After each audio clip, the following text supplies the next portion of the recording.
idea what was up there. I've never seen Hand of Fate 2 crash before.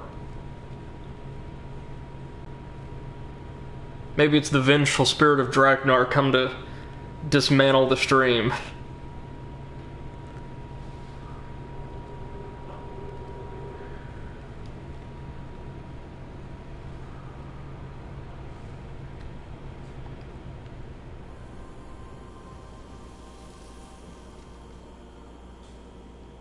Oh look, we're actually wearing the Lord's Diadem on the startup screen.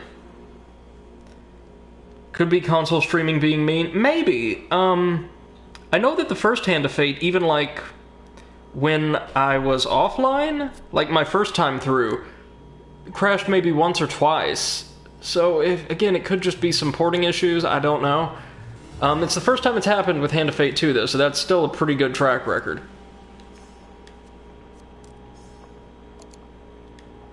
Hey, and look at that, we actually have 80 of 1,000 required defense. Let's see what all we need. 10 stone, 15 stone. My god, we already have enough stone, I think.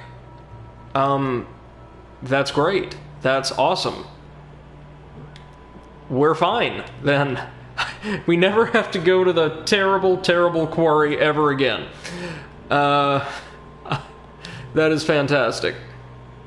Finish inspecting the defenses, lead the captain, and let's get into it with some more northerners. Trappers and raiders this time, nowhere near as bad. Oh, I can progress time in the camp, that's right. We got this, though.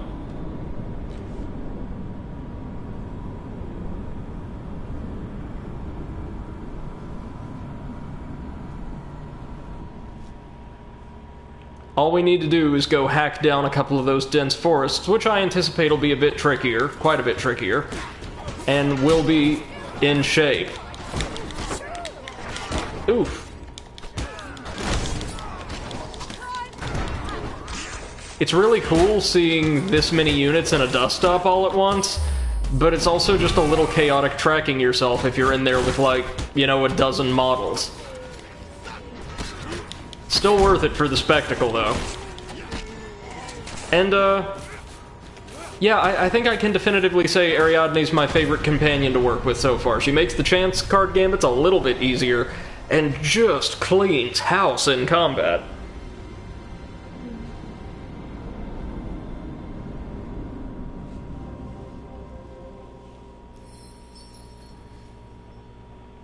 No soldiers lost in the battle. A few more lost, but already, just with the wooden spikes, we see a significant reduction in casualties, right? 61 as opposed to like 70, 80 something. It's not bad at all.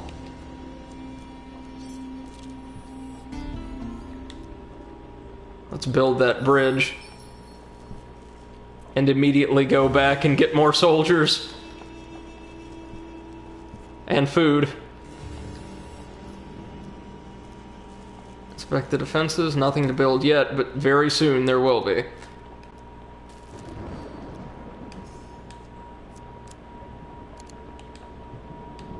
We'll just leave the fort to its own devices from here on out, unfortunately.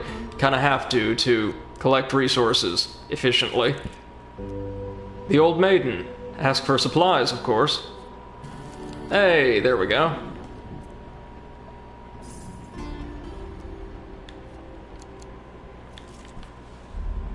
Dense woods. And old secrets dwell here. You enter a dark wood. The densely packed trees and shadows likely hide all manner of creatures and beasts. MC2M says the Northerners' attacks get stronger and stronger as we go on. Oh dear.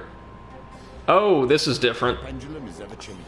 I'll take a regular success here. Change too. 41 wood. Very good.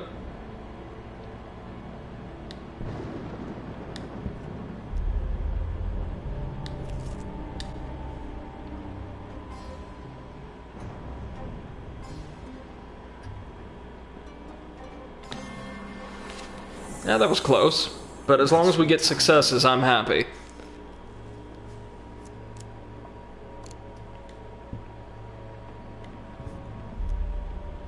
Might do this 2 more times.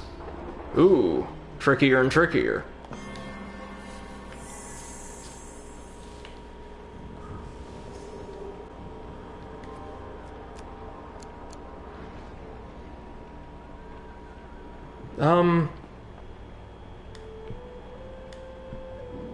Let's actually go and beat this next northerner attack there.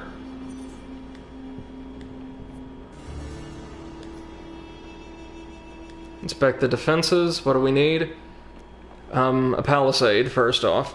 Then we'll need another 150, 210, 250, 360 wood in all. So we're almost halfway there.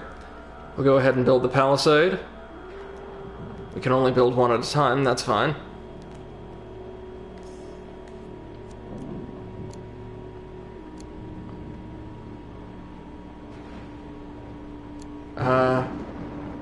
Yeah, we're just going to have to leave the fort.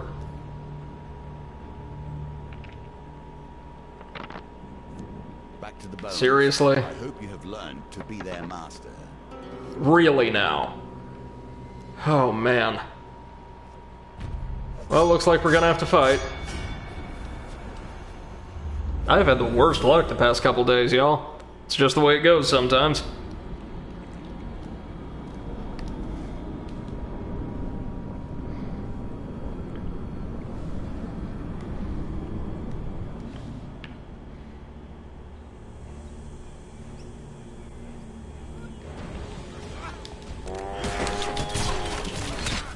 Oh, we've got a general on our side now. Very nice.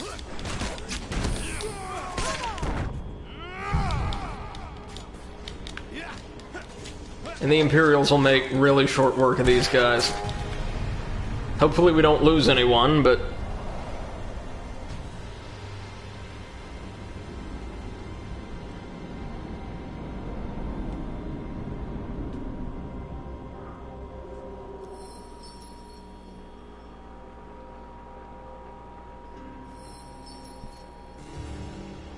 Well, we killed more of the Northerners. So now they're just going to start attacking fast and furious. I can see what you meant when you said, don't worry about tokens on this one. It's gonna be all we can do just to get there in time.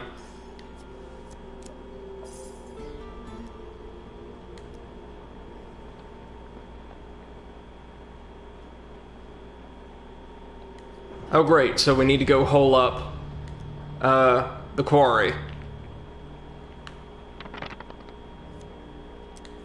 Wait, no. There we go. A win here sets the tone for your challenge. Oh no, it's just gonna be the raiding party, great. I'm not a vain man. You must appreciate that piss. This game has been my focus for more years than I can count. I have a certain pride regarding its... Here we go again. This doesn't seem like a bad chapter at all, but I will say it seems a little tedious.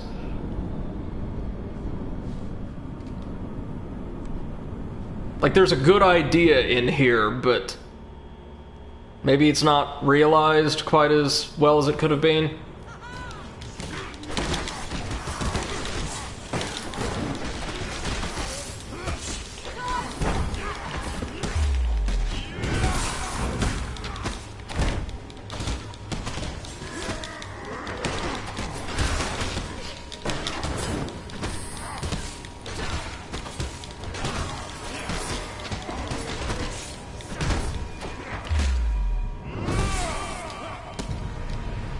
There we go.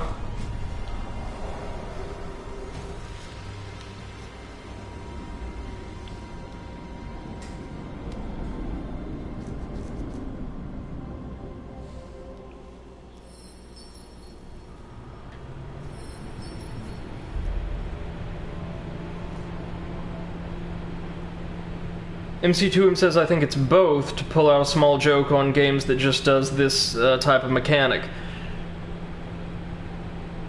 So yeah, and to show how wide this gameplay can change. No, I see that, like, the changing gameplay from chapter to chapter I'm all about, but you're right, this does seem almost like a satire of, like, settlement development strategy games, and God knows those can get tedious. Those can get tedious as hell. Looking at you, early stages of Stronghold Crusader. What's down here? Yvonne's cottage. By the side of a waterfall, you meet a young woman with striking gray hair. She's holding a baby. Greetings, traveler. Treat these waters with caution. They are not to be meddled with. If you're parched, you're welcome to stop by my cottage. I've got a pie cooling on my windowsill, too. Behind her, a little wooden sign reads, Waterfall of Youth. Very dangerous. Stay clear. I am Yvonne, the woman says as she leads you to her cottage. As was promised, a hearty beef pie awaits you. You enjoy it with a side of mashed potatoes. Hey, food! With the meal finished, Yvonne asks you to help her while she puts the baby to sleep. The rare sunsheen flower grows nearby and she'd like you to gather a bloom. It feels impolite to refuse. The sunsheen sprouts from the rocks behind the waterfall. If you were careful, you could climb out to retrieve one without falling into the water. We'll try. Oh, and it's one of these. Hey! This is the right map for it.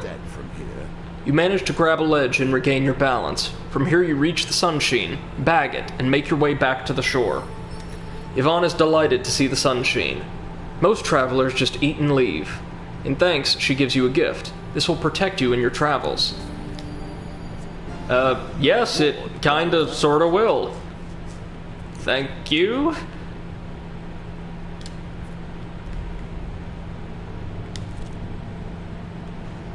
Let's get some more wood.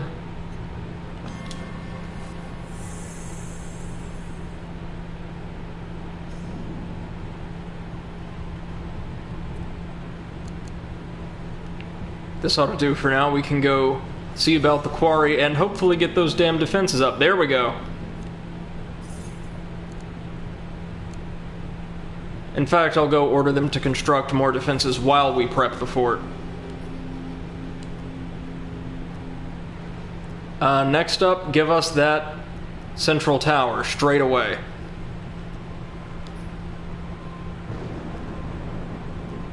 Is it the mess tent? And head out. My God, kids, we just might actually do this.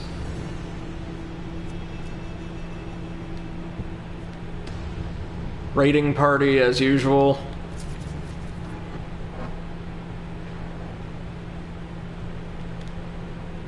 Oh, really? I'm just getting distracted now. I can't blame anyone but myself.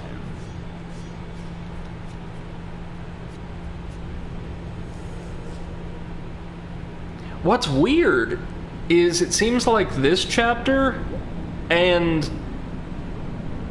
well, even to a certain extent, the Hermit chapter were more dependent on very specific gambits than the Fate chapter was, or just as dependent, I should say. Whew. I'm just playing kind of poorly tonight, though, if truth be told.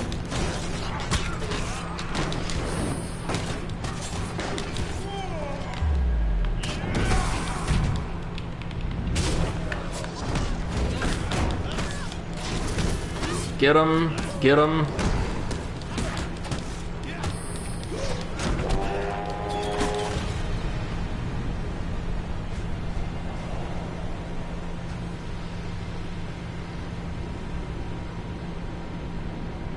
NC2M says, I would say every challenge ultimately depends on gambits. Yeah, no, definitely. But it seems like the two I mentioned in particular just kind of shower you in them. Like, for every single step of even the storyline, there's not a lot of combat encounters, but there are a ton of gambits.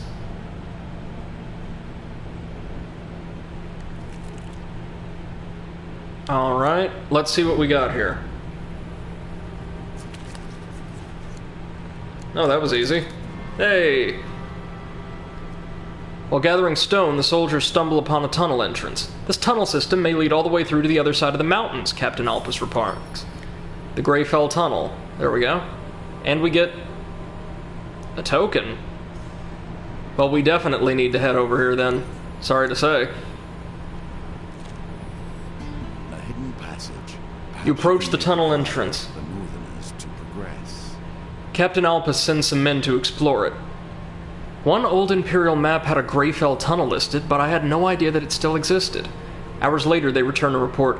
It leads through to the other side of the mountains. There's clear evidence that the Northerners have used this path for years. Is this the only way out on this side? Alpus asks. We can't be completely sure, but it looks like it. Alpus turns to you, saying, we could fortify the entrance on this side, make the tunnel even smaller. Then a small garrison could hold the pass. It would force those barbarians to take a different path. 20 wood, 20 stone, and all our soldiers. It's got a token, so let's do it. Or no, that didn't do it?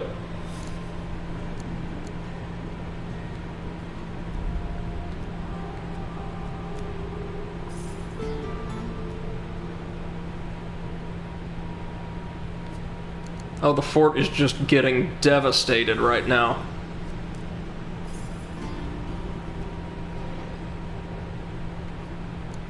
We should have seriously staunched the bleeding now.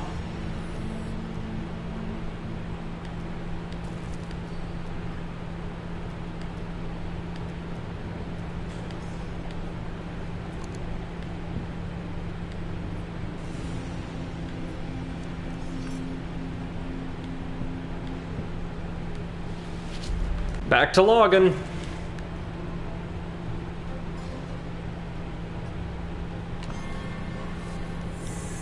So do I need to go back to Greyfell Tunnel to properly collect the token?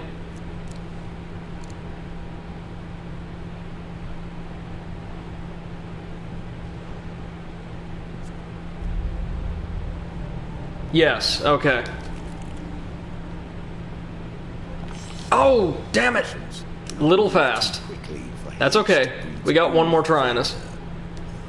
We lose one soldier, but we do get a ton of wood, so... We can do that at the end of the challenge, though. Okay. Oh, are we gonna get a chance to, like, explore the map if we properly build the fort's resources, or at least under slightly more favorable conditions? There we go. There we go. Very happy. 47 wood. Oh, they tried passing through Greyfell Tunnel, but they couldn't breach the defenses and turn back. Oh, that's awesome. So we just took one off the board. Okay. And the fort got much, much stronger. Let's give it one more go.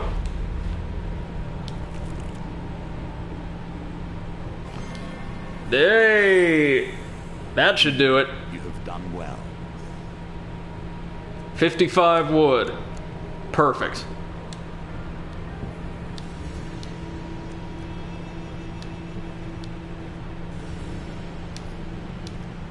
Inspect the defenses. Let's go ahead and get that gatehouse up. Stat.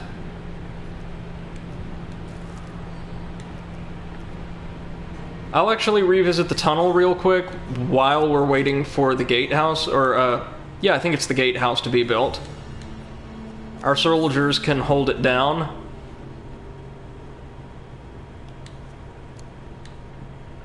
Though, can we imply from this that it's canonical that the Empire is just god-awful at combat? Because there are 1,000 Imperial troops encamped on what seems like an open plain, so a very defensible position, and a sum total of a few hundred Northerners attacking at a time, well, early on, just a few dozen at a time, and they've just been slaughtering the Imperials wholesale.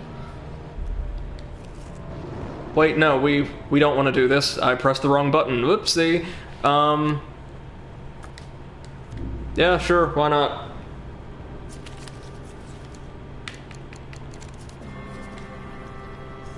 More stone, not that we need it, but more stone. Here's a token for you. Travel through the tunnel. Oh no. Oh no. Seriously? Did I accidentally break a mirror last night or something? Okay, the fort's been upgraded again. Let's go to Goblin Town and get some money.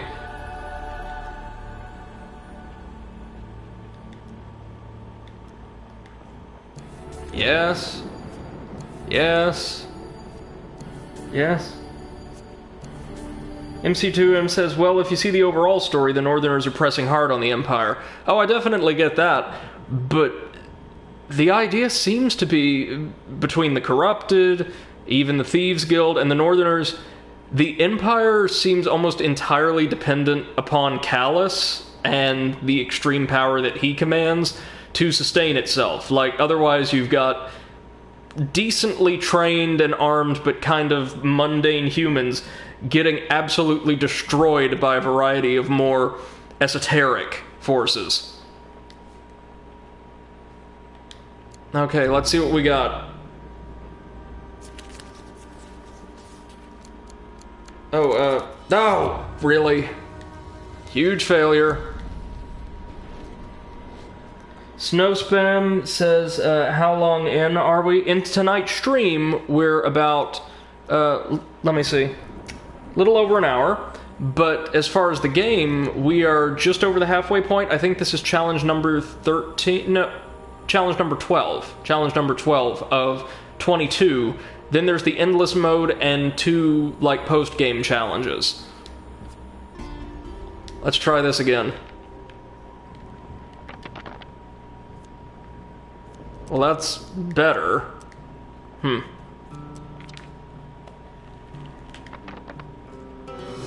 Seriously. I'm going to try once more because our defenses still haven't been made, but first, since apparently I cannot succeed at a single gambit without help, we are going to see what's for sale. Elusive Charm. Oh, just escape from snares more easily? We don't really need that.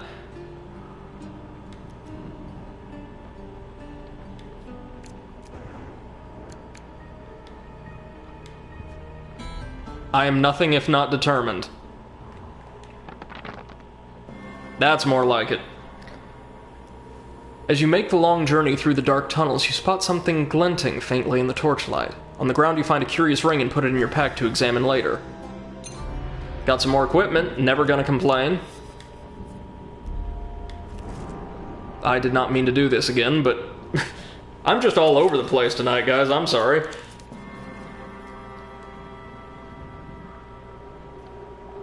Snowspam says, okay, cool, can you give me a little backstory of your game road? Do you mean my own experiences, or this game in particular?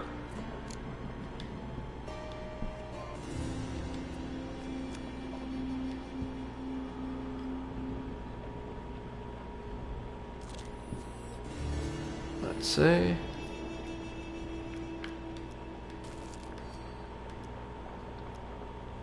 Very good. We'll build the Barbican now.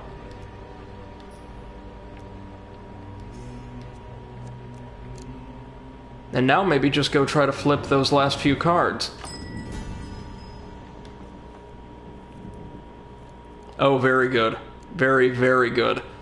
We'll definitely want Winter's Bane. They are your decisions to make. I will not tell you what. This game rode like the short story. Okay. From your mistakes so, as well as your successes.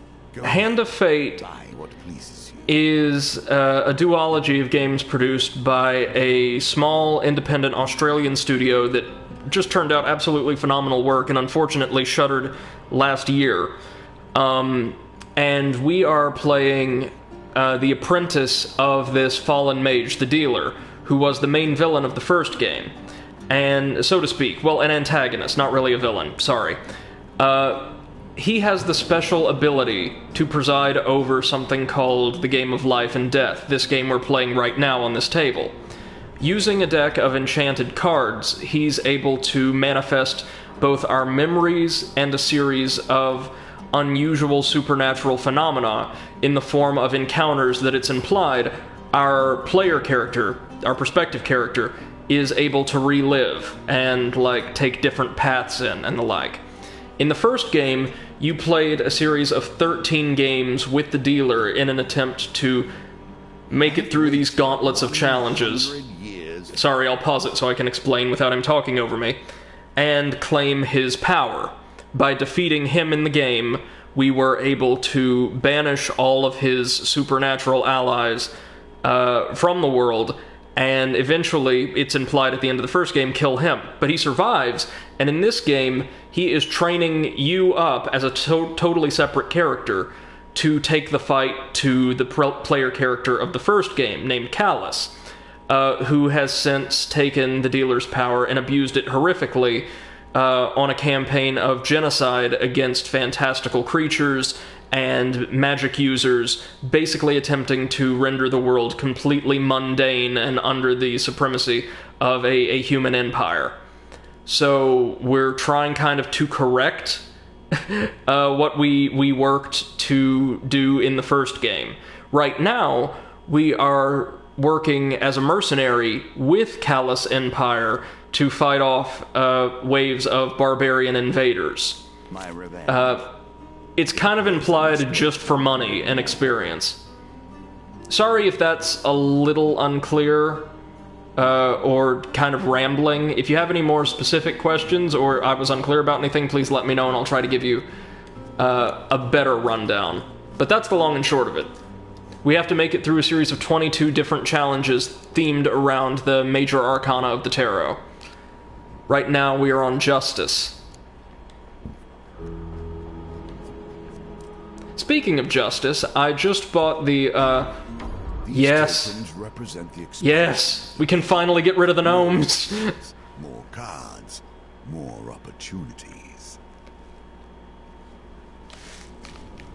I bought the remake of Wonderful 101 on Switch the other day. I haven't played it yet. I'm thinking of saving it for stream once I get all the proper equipment. But I'm super stoked to play that game. I adored Beautiful Joe, that entire series when I was younger, and I can't wait to see something similar. Oh, check out Winter's Bane, would you?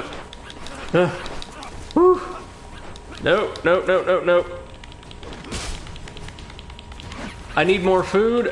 Not really.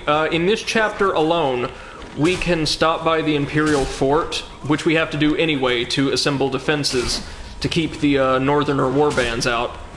And we will receive up to 5 food for free. And we only consume food, for the most part, when we land on a card that we've never been to before.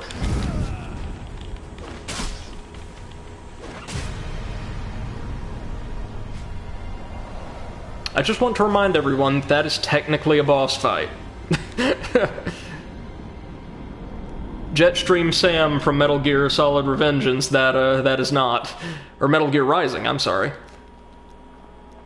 I'll give you something, yeah. Here, take these, and please go away. You surrender the equipment to the gnomes. Satisfied, they offer payment in return.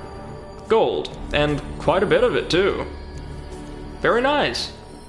The toothless gnome and his brother turn the daggers over in their hands and nod approvingly before disappearing into the bushes, dragging the blades behind them. As the gnomes retreat into the forest, they offer a dire warning. Goblins are on the march, human.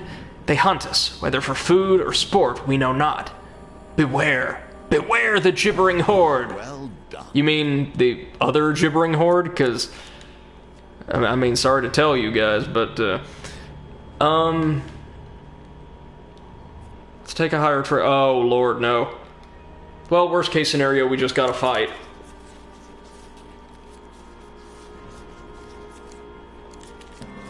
Okay, we manage it. Another river. Okay. Oh, it's the goblins again. Yeah, let's take them.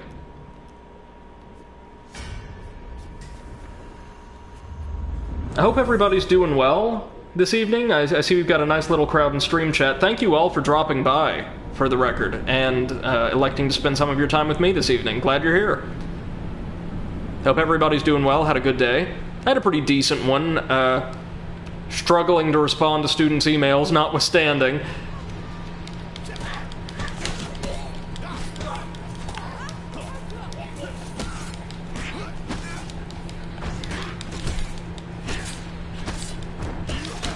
There, we really want to focus on the goblins with the haversacks. Ooh.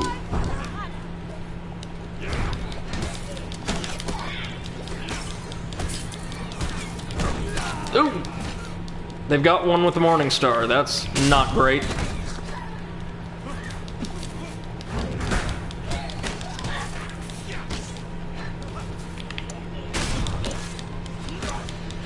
So what have we learned about goblins? They have kind of the general moveset that we would expect the thieves to. Fast, agile.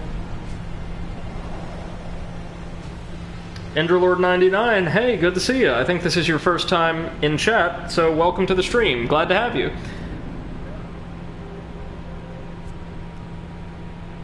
And MC2M, thank you so much for welcoming our new friends. For those not in the know, MC2M is our resident Hand of Fate expert. They know way, way more about this series than I do and have been absolutely vital to me progressing through this at anything remotely resembling a decent clip. Mask of Holy Fortunes, not worth it. The Pendulum Gambits have been more worthwhile to me. Just another mountain river. Okay. Well, let's go top up the fort's defenses one last time.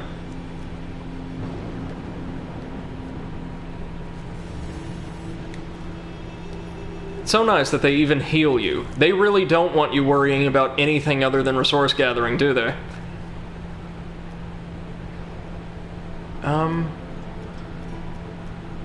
Okay. Previous options? The ballistas. This will be the final defense we have to construct.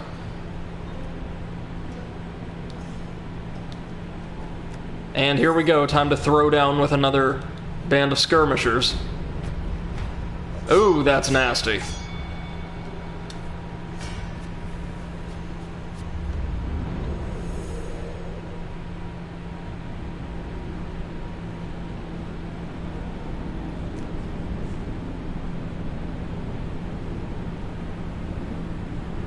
So I could be wrong in saying this, it could just be my experience talking, but it seems like more than any other major faction we've fought at length so far, I've not seen enough of the goblins or shadows to speak about them. The northerners really benefit from fighting in groups, because they're so bulky they kind of obscure your vision, and they attack really relentlessly. The Empire tends to come in pretty solidly sized contingents, but they're so slow.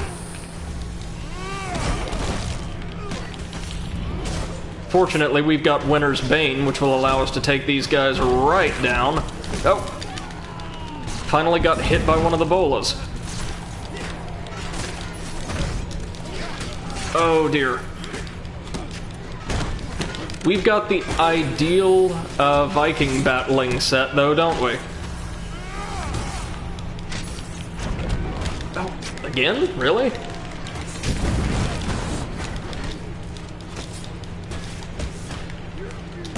Ooh. Golly Moses, there's a lot of them.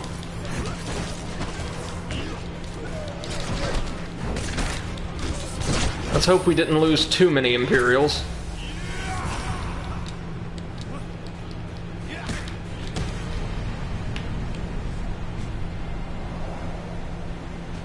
Enderlord99 says, I've followed previously purely because this game was the one you were playing. It's my favorite game of all time. I know it very well in theory, and I'm significantly better than Chance at tracking the Chance cards gambit. Well, I'm so glad to have you here then, because I'm terrible at it. I'm not very good at combat, though I'm not terrible, and I know the secrets behind a certain late mission. Well, glad to have you here, especially for the Chance cards thing, because I have had a terrible run of luck with them. I shouldn't say luck, a terrible performance with them. Well, while we're here, why don't we at least try to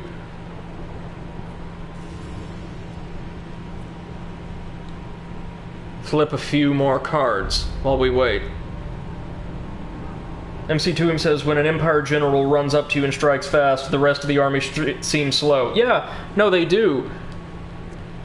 But It also seems like the Empire as a faction is pretty dependent on defense and kind of hardiness. There we go.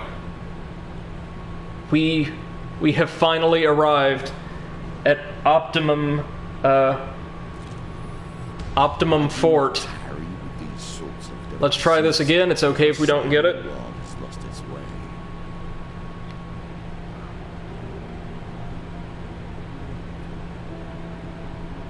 Alright, what do we got? This could be good, it could be bad. Hey, a success, finally. She'll sell it for 50 gold? Gladly, ma'am. Marion, with great reluctance, hands over the mechanical oddity. What do you plan to do with it? We're fixing a forge. Oh? I haven't seen a forge like that since Brundor the blacksmith passed away. Ariadne grimaces, grabs the mechanical oddity, and leaves without saying another word. Marion looks worried. Was it something I said? I do not understand where this is going. We will see. Now, the next thing we need for the forge is... Ariadne scratches her head as she tries to remember. A pumpkin! But not just any pumpkin.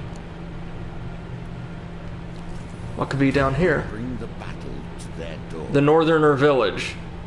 Oh dear. You stand at the edge of a forest bordering a large Northerner village. Armed warriors cluster by the campfires, carousing, sparring, and tending to their weapons. Well... I know where we're gonna end up then. Yay! That's totally not gonna screw us over.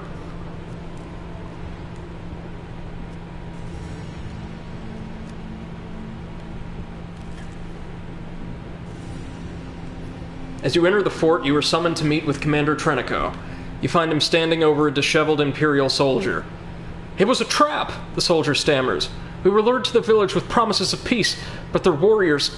thousands of them had snuck behind us. We didn't stand a chance. Trenico turns to Captain Alpus and says, Ready the men. If what this man claims is true, then Roldan may already be dead. I saw a barbarian monster drag him off his horse with my own eyes, the soldier declares, wild-eyed. It was covered in ice that no blade could pierce. So finally an armored Northerner unit. Trenico dismisses the man.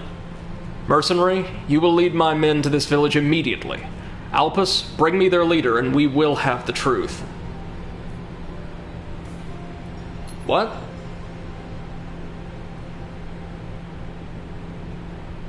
Oh, are you serious? So we lost the gold token because we needed at least half the soldiers to survive. Yay! Well, we can still earn the standard token and immediately come back here to do this just a bit better.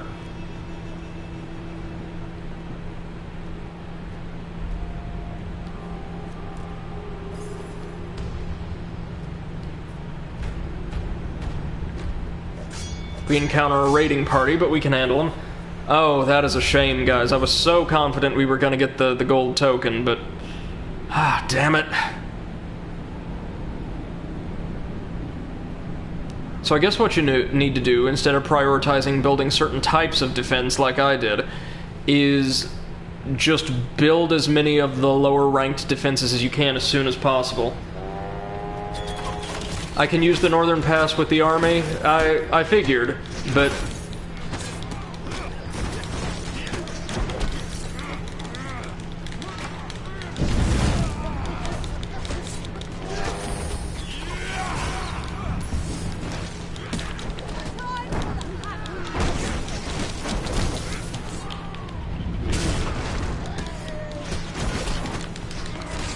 I may actually come back for this gold token at a later date or off-screen, just because I get the feeling it's not going to be terribly fun to watch me go back through this particular mission again. Unless you guys would like to see that on stream, I mean, feel free to let me know what your preference is. Really?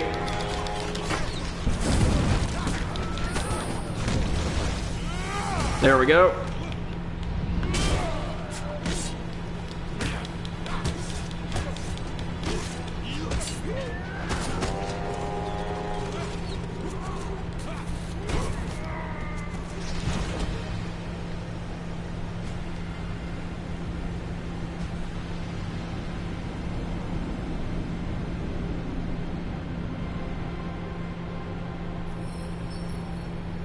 MC2M says either way's fair for me. I'm gonna retire for the night soon. I may give it one more try just because it really rubs me the wrong way to know what to do properly and not pull it off. But you reach far further than he did. A noxious smell alerts you to an oncoming group of Toshers led by a short, stumpy woman with an eye patch. Eye Patch Eve, they call her. And although they dress in greasy drabs, her fingers are adorned with exquisite rings and their pockets are deep with gold.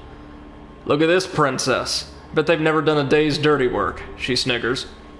What do you say? Fancy eking out a bit of coin?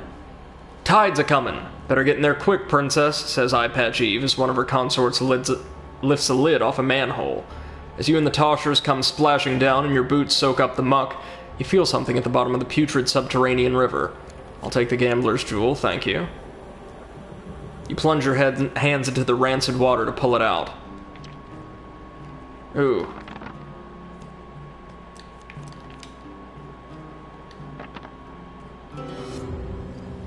Wow. And we don't get it.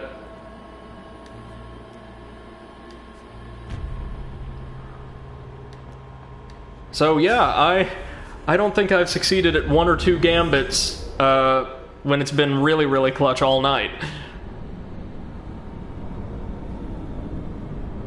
Yeah, I'm gonna take another run at this, since I know what to do now. And I know exactly what's expected of us. And I think we can get this.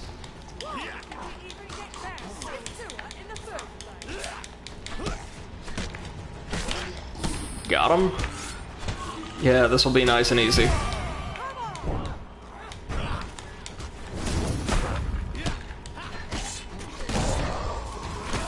Now, the first game, lots of people say has a pretty serious difficulty curve right around the final 3 challenges, and I'd say that's a fair assessment. But goodness gracious, does this one have one as well? Because the first maybe 8 challenges are near effortless. And then they get really intense all of a sudden.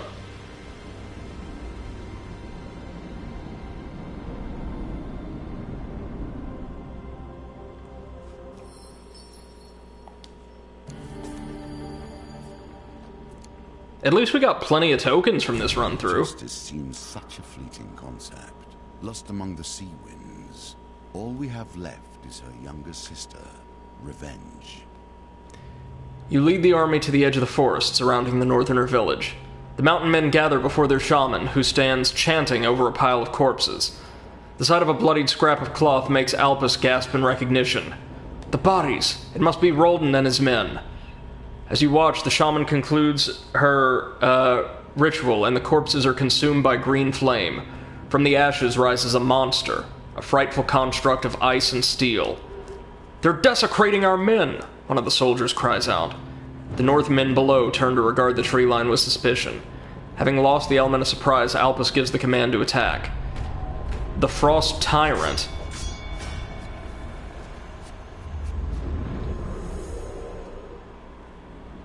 Now that I know exactly what to do, I have a feeling we can do this really quickly and efficiently.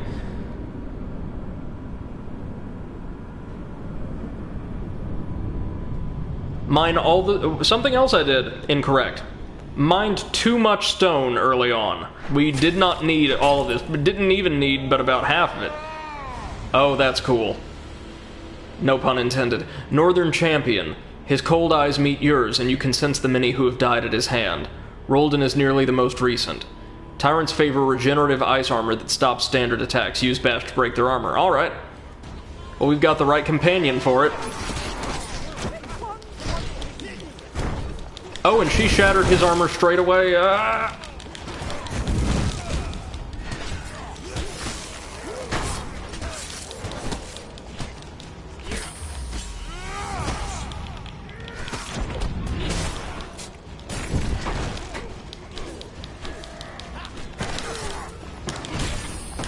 Got him.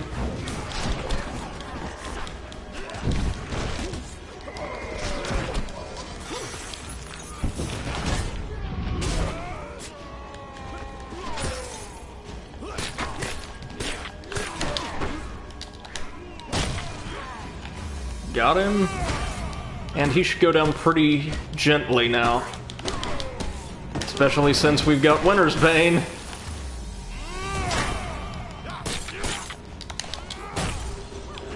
And there we go. Not a perfect performance, but that's another boss down. MC2M says, coward, intend your puns. And the Frost Tyrant is the icing on the cake. Oh. At least we get to have a little bit of fun at the conclusion. And wow, he went down really gently, actually. As the fighting in your vicinity dies down, you pause to take stock of the two armies locked in combat. You find yourself outnumbered as the Northerners cut down the remaining Imperial soldiers. The Empire has lost the field, but you've defeated their champion. I'll take what we got, no doubt. Towers right into the heart of northern territories and held them against great forces. For defeating the Northerners' champion, we get a lot of cool, vaguely Northerner-themed weaponry and armor, it appears. The Coward's Bane in particular looks interesting. The Carriage of the Departed, Spyglass, the Illicit Trade, and Raider Prevention. And a new supply, the Worker's Hammer. Okay. For amusing the giant cat in the woods, we find the Field of Fae. Interesting.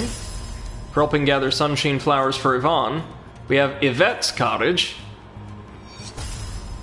For combat prowess with our sword, we found the Fine Sword. For exploring Greyfell Tunnel, the Bullseye. For assisting the gnomes in their battle against the goblins, we have the Gnome Hunt. And for obtaining a mechanical oddity to fix Anders Forge, we have a Steagle Pumpkin. So, not a perfect run, but a very good haul, I would say. And with that, ladies and gentlemen, we're going to take our first 5-minute break of the evening. I'm going to return thereafter to take one more run at Justice, and then hopefully at least the Hanged Man.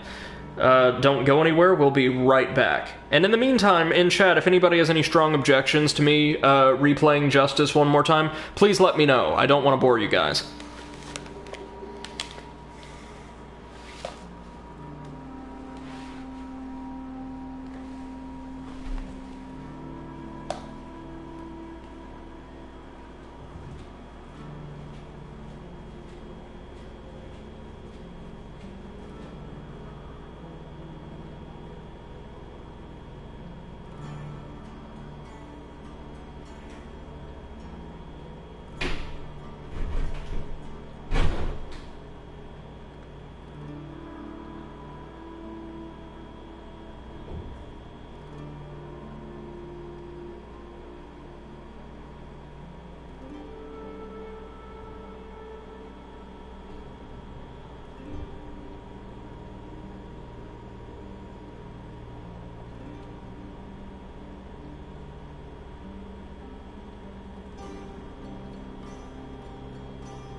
Alright, folks, we are back.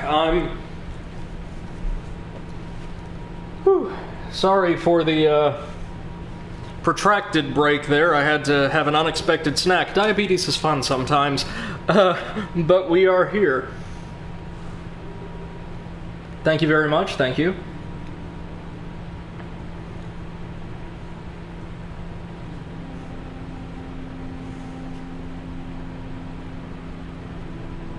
Oh, interesting opinion there. Enderlord says the only brand of, like, I guess chain pizza consistently improved by pineapple is Papa Murphy's, but most others aren't worsened by it. I've actually never had Papa Murphy's. I'm not as big of a pizza guy as you would expect somebody in grad school to be, but I've had pineapple on a Domino's pizza before and thought that was pretty solid. I will agree with you, though, that there's hardly any pizza that's made worse by the addition of pineapple.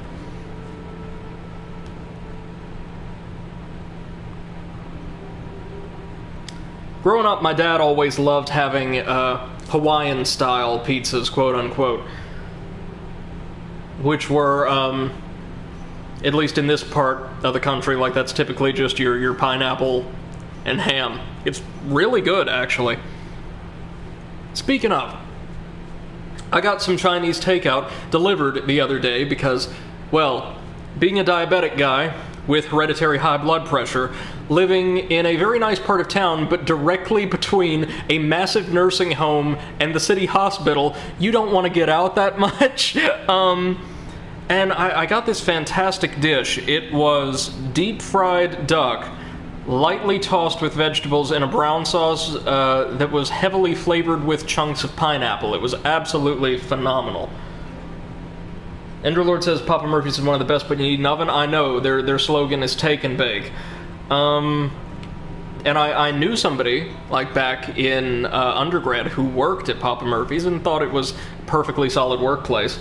And no Papa Murphy's in Europe. Yeah, no, I bet not. I think the nearest pizza place to my apartment is a Domino's, and man, now you guys are making me want pizza.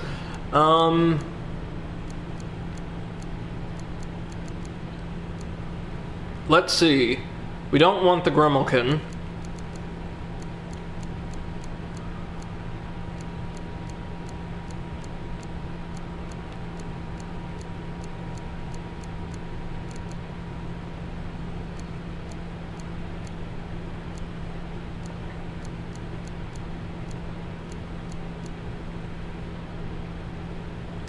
Reveal the map, we don't really need that.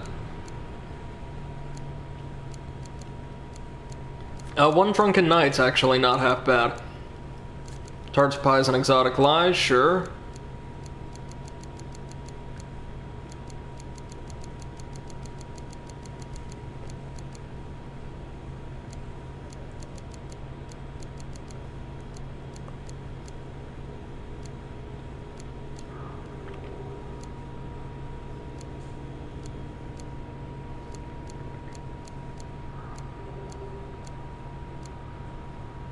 And the gnome hunt. Why not? Let's keep going with the gnome quest line.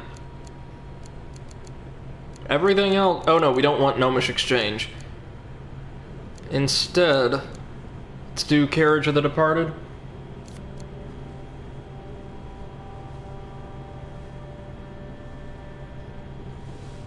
Oh, here we go. We got some more pizza talk from Enderlord99. The best topping combinations for Papa Murphy's are 2-topping with pineapple and olives. Sounds good to me. 3-topping with pineapple, olives, and either pepperoni, Canadian bacon, or onions. I'd actually probably have to go onions with that combo.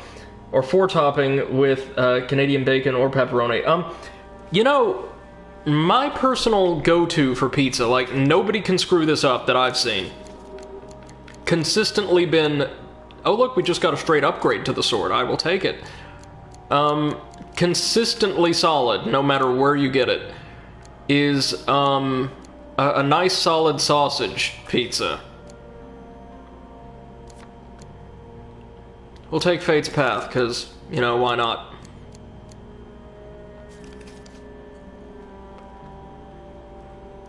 Alright. We are good to go. Let's begin. Oh, hold on. Anything here we definitely want?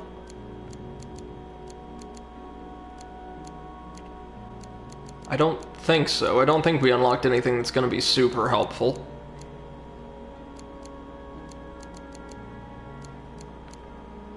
Nah.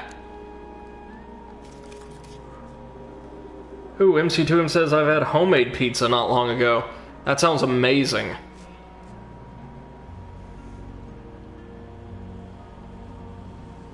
Enderlord, I totally respect that, man. Like, not... Like, thinking sausage is more or less just an adequate topping. That's the sense I get from a lot of people. I don't know. It might just be, like, a southern thing. Growing up, you have, like, this really mediocre, peppery sausage with a lot of meals, and you just develop a fondness for it. These are the ways in which our decisions shape our histories and our world. I'm thinking in particular of, like, the classic comfort meal of, like, buttermilk biscuits drowned in sawmill sausage gravy. Oh my god.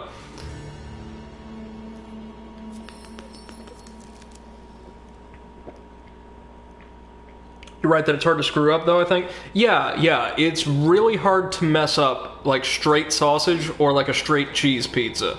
So if you don't know about the quality of the restaurant you're ordering from, go for those. Play it safe. Now, since we know what we're doing, he said, clearly not knowing what he's doing, let's see what's available, just so we know what's on top of the deck for now. Not great, but we'll take it.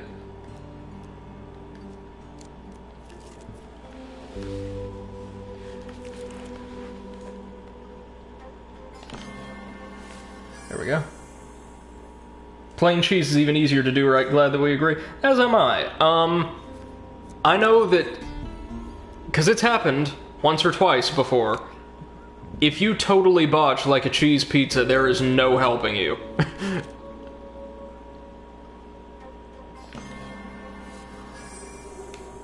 That will set you in good stead from here.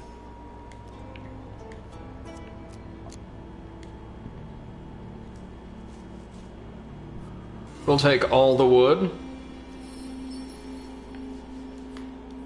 Definitely gonna take the Lord's Diadem. Inspect the defenses. So how much stone do we need overall? I'm looking at 10. I'm looking at 15. I'm looking at 50. And then if we include those two, that'll speed us up a little bit. I'm looking at 65. So way under 100 is what I'm seeing.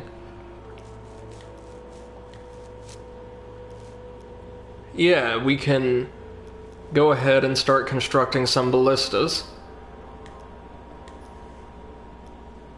We are gonna do this right this time, kids.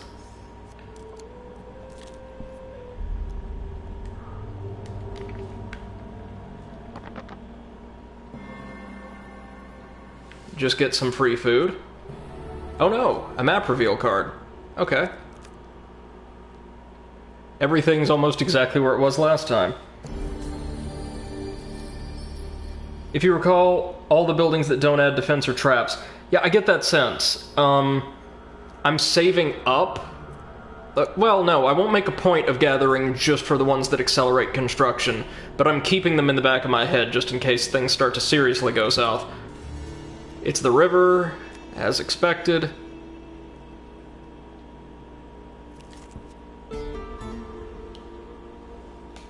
Just one moment, hold on, gonna go get something, I'll be right back.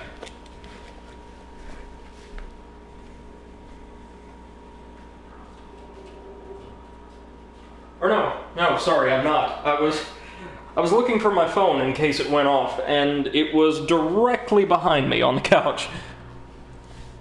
Oh, this is a good card. I quite like this one. Even if you screw it up, we just take a little bit of damage. And oh, the Armor of Gluttony. Yeah, we're going for that. You lack prominence to use this weapon.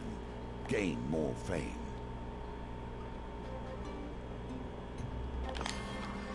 There we go.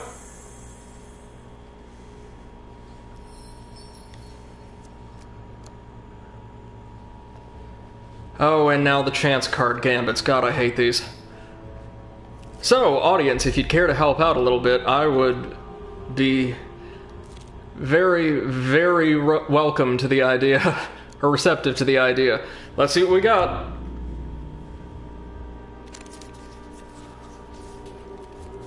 Three, maybe? Is anybody seeing 3?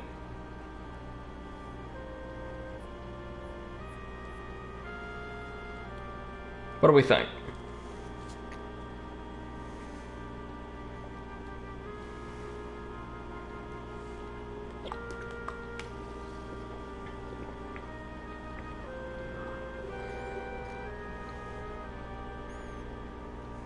Any votes? If not, we'll just go for it.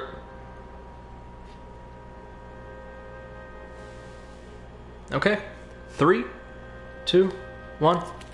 Hey, regular success. I'll take it. 26 stone. Oh, 5. Sorry, that came in just a little late. Thanks, though, Snow Spam. I appreciate it, man. 1 more. Yay, there we go. And now we'll need to go back and take a little bit of starvation damage, not like it matters.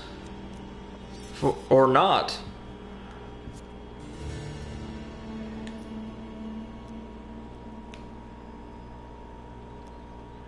Visit the mess tent.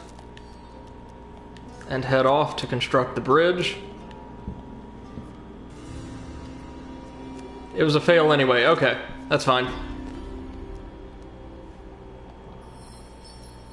And we can finally use the Lord's Diadem.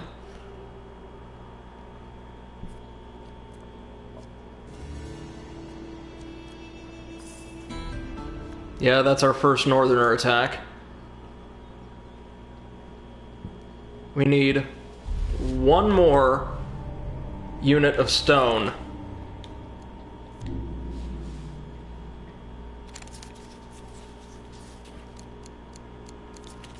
Yay, there we go.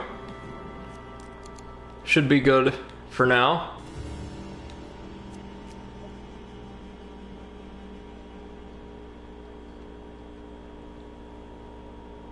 I can win while building that don't add defense?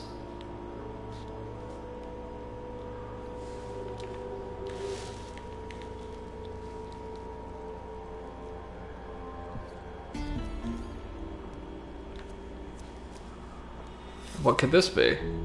Oh, it's the old maiden. Perfect. To find more food. Food, please. I can win while constructing buildings that don't add defense. Okay.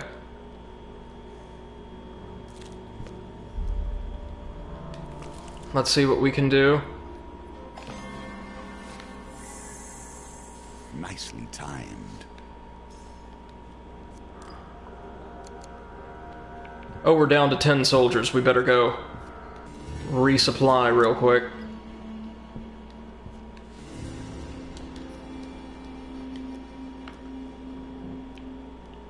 Yeah, go ahead and get on the spikes. Why not?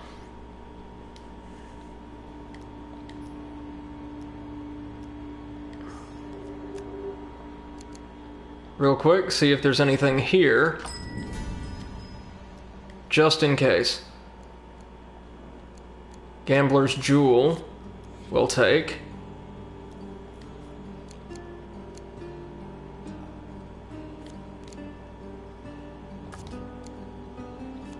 And the Ring of Food, yes. And we'll buy a food while we're at it.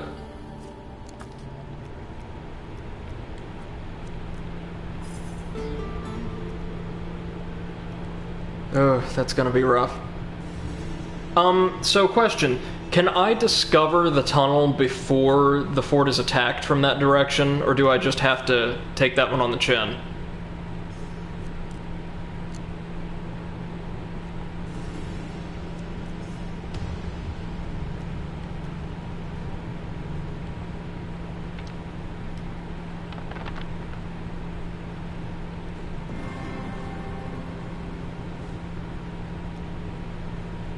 Nope, I have to have the wave reach the camp. Oh, that's a shame.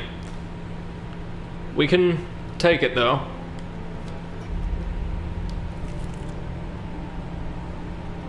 Oh! Shoot, shoot! Even when things appear impossible, they can be mastered. Keep practicing. Ooh, man. We still get some wood, though. I'll take it. Maybe just shouldn't get greedy, then. Ooh. That's a new one.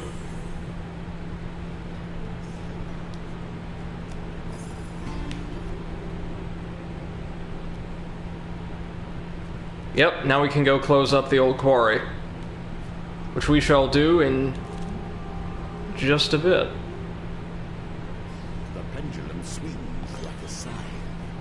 Oh, and sorry if you guys hear like a beeping in a bit. I went ahead and had a snack, but the little implant that measures my blood glucose may still register that my, well, the glucose has gone low before it kicks in. Just part of being diabetic.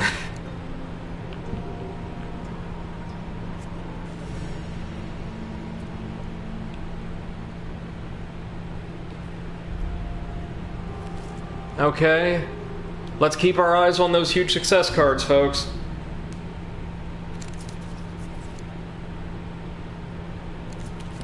Yeah, there we go. That was pretty easy. We can use the Armor of Gluttony, which we shall.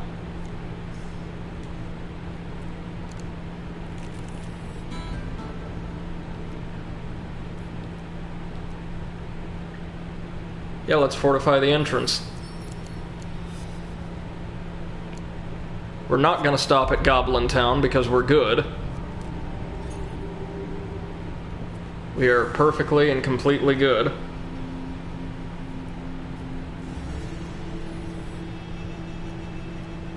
Yeah, get to work on that palisade. Chop, chop.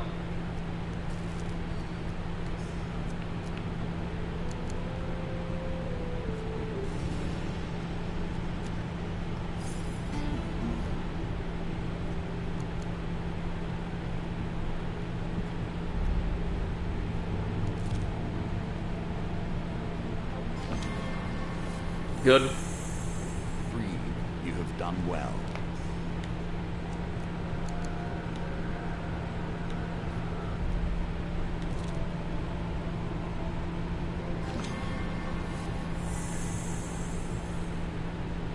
What do we think? Can we still make this?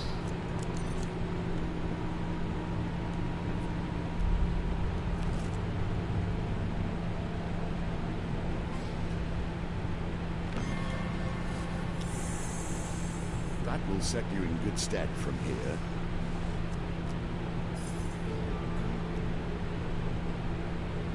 Oh, 692 remain. That's not good. That's not good.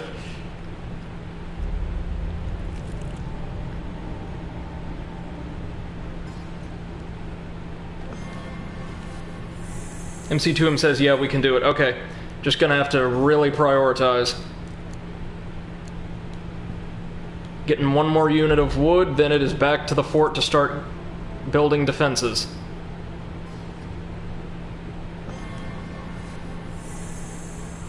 Nicely timed.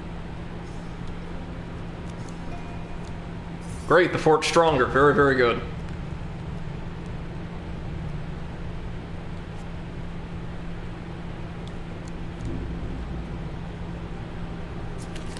Just remember to stay at the fort to defend it. You got it. It helps more than I think. Yeah, I bet it will. I bet it will.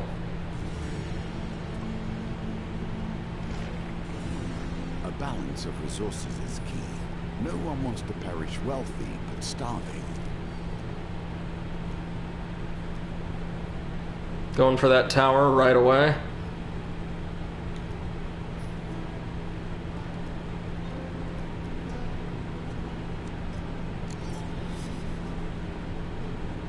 We'll go get us 2 more disbursements of wood.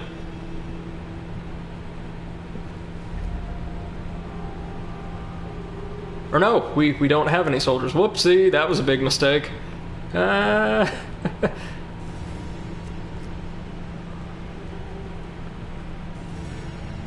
will make this, if not for phenomenal human error.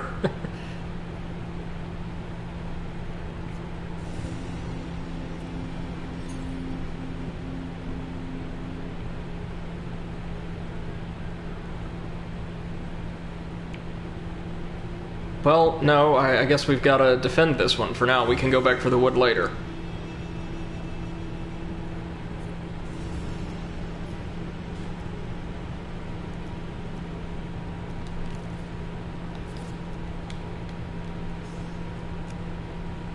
Yep, here we go.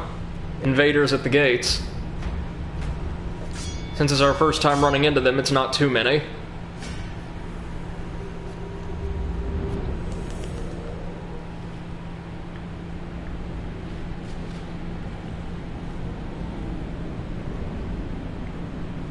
This is gonna come, well, I take it, not just this run, but in general, it really comes down to the wire in this chapter, right? The fine sword, there we go. And we look completely ridiculous. Well honed and well worn.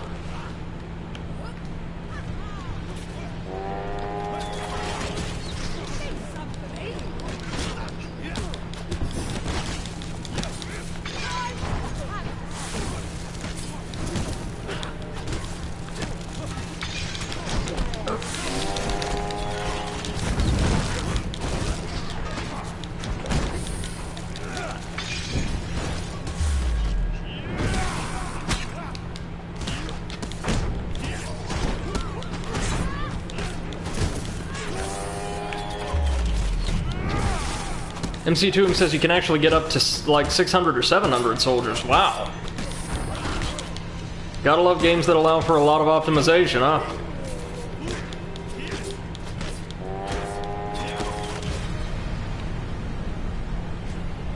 General took care of business that time.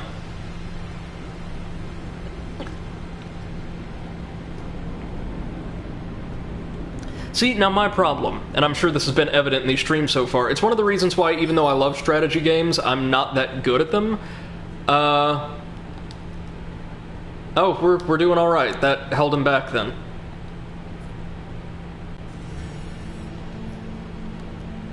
Almost there. Is my strategy, quote unquote, for a lot of things invariably defaults to just attack like a madman? Like there's no nuance, there's no delicacy, it's just charge. That's why I'm pretty good at platformers and like straight up combat games, but not anything that requires a modicum of subtlety. I have no soldiers. Shit!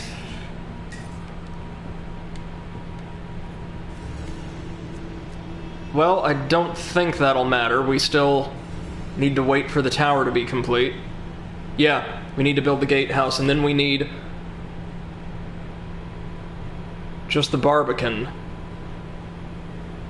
which we need one more cohort of, or one more collection of wood for.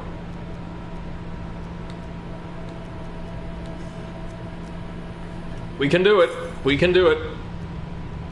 What do they got for us?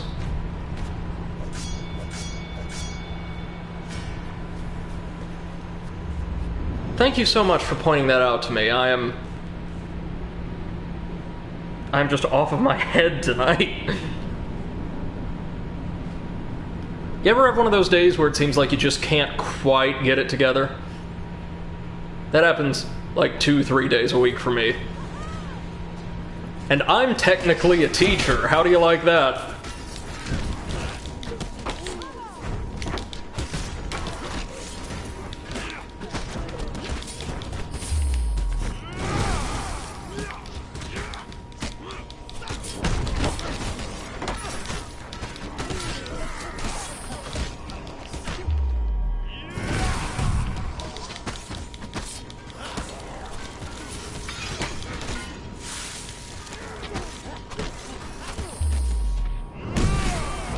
Got him. And we're very lucky that the Empire actually do really, really well for themselves in combat against Northerners.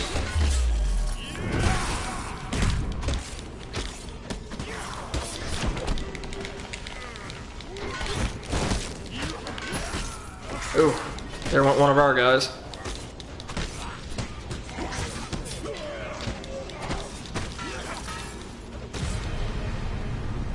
MC2M says teachers are human beings too. Oh, that's very true. But the thought of, like, freshmen and sophomores in college having to receive their information from me at times mortifies me. But believe it or not, I am actually very well received by students, and I'm grateful for that. Oh, just 41 down that time, so yeah, we might pull this off. We might pull this off. We'll just need to guard.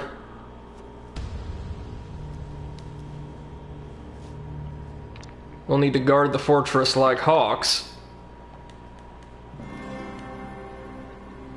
But we can do it.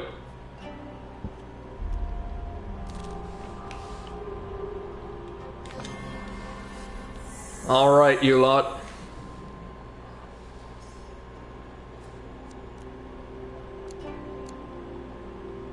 Is that enough? I don't know for certain that that's going to be enough.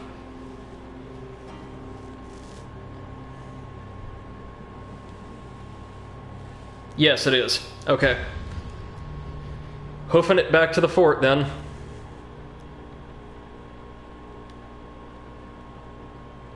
Ooh.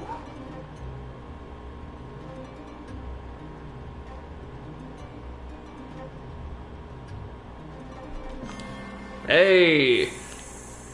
Breathe. You have done well. At least there's one kind of gambit I do pretty well with.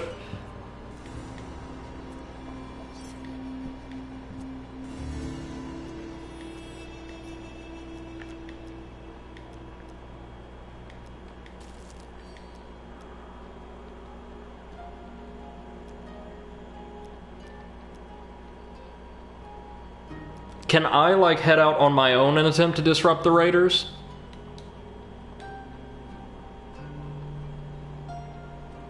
I don't think so. But, like... yeah.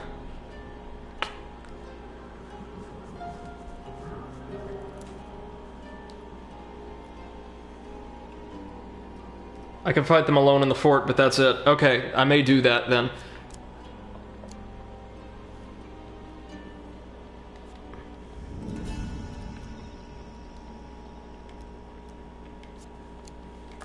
Elusive charm.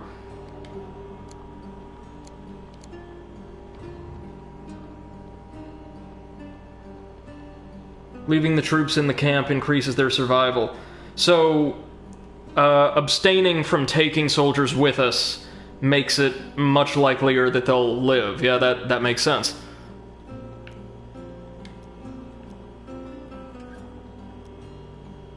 The raiders will move closer now. Be careful.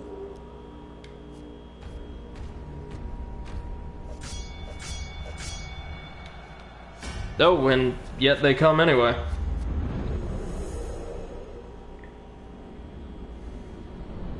We've really got to move efficiently then.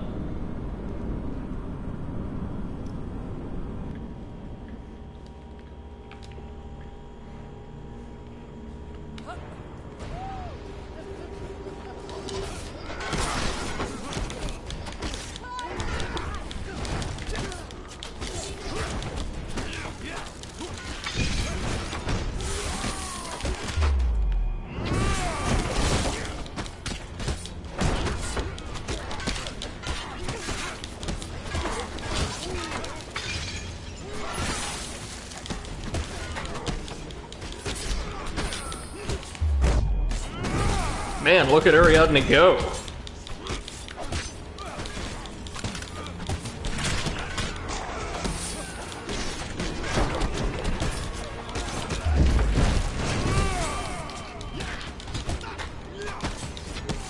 Like, she could probably handle all of this herself, I get the distinct impression.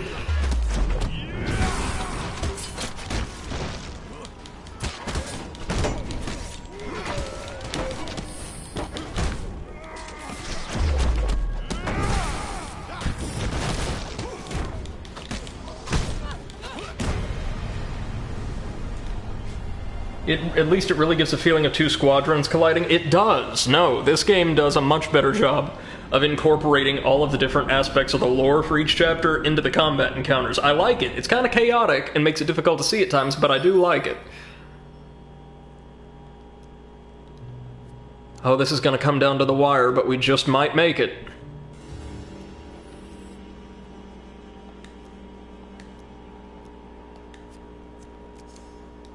There we go.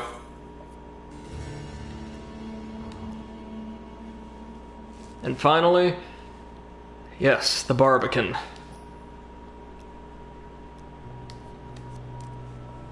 Well, kids, if we do really well in this last combat, we just might make it.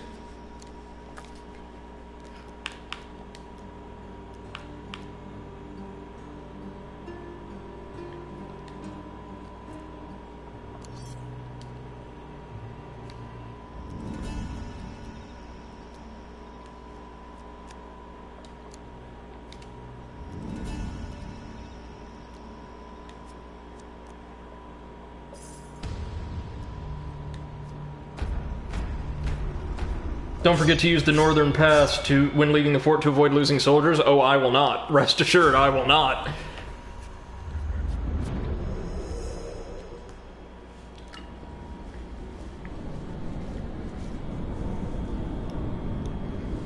Plus, on the way, we get to stop by Goblin Town, which is always a fun time.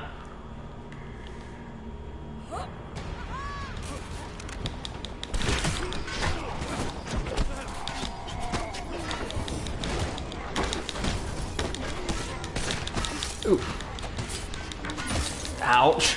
Okay, can't get lazy now.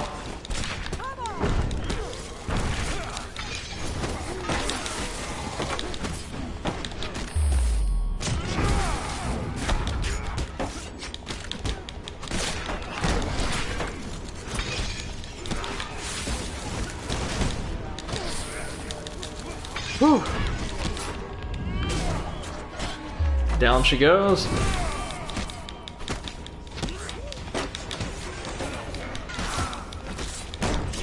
Oh man, we're losing men.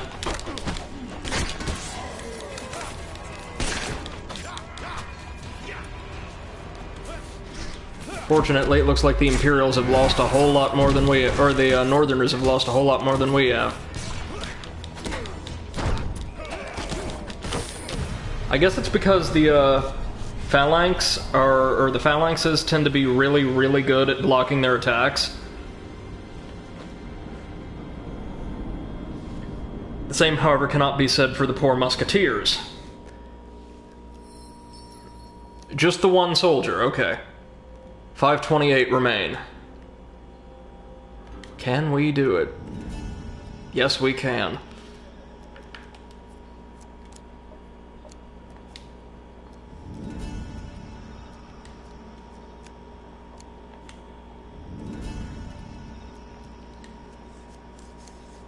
And we've done it. Right on.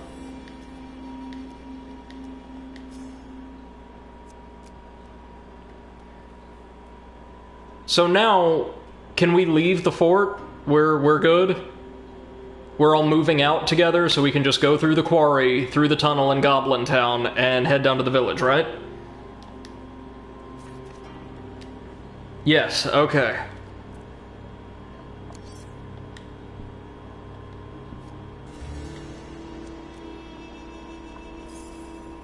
Oh yeah, look at that. The fully upgraded fort just consumes them whole.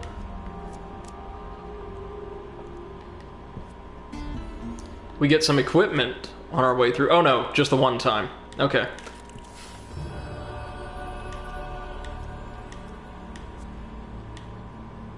We'll visit the Gold Mountain.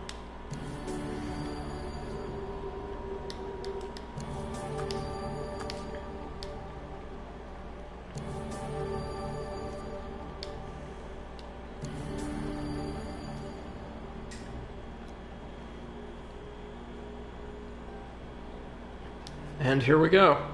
Alright, let's see what we can do.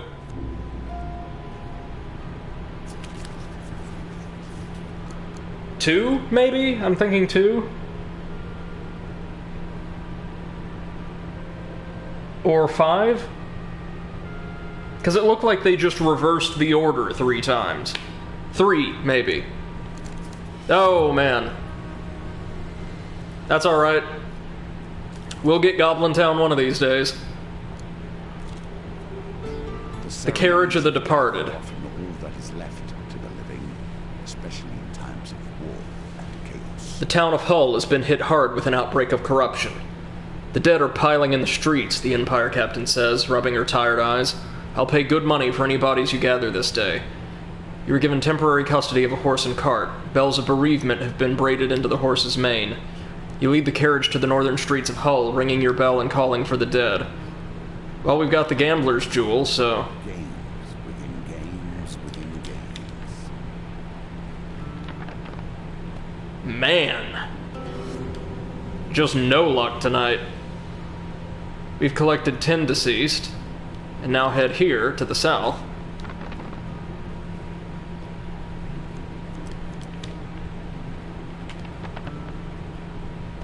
Well, at least we're still getting them. 22 gold. That's alright. There's no real downside to that one, it looks like, so...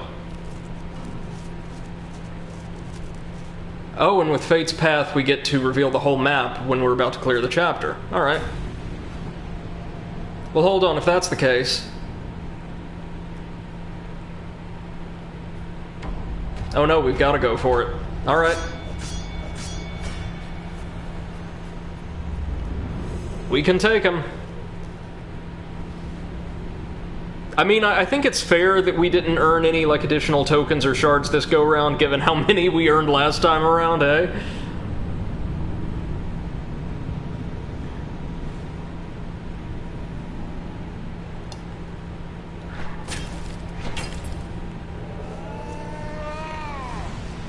You know, I was watching somebody that, over the past couple days, play through the first Hand of Fate, like, totally blind, back around when it got all the DLC.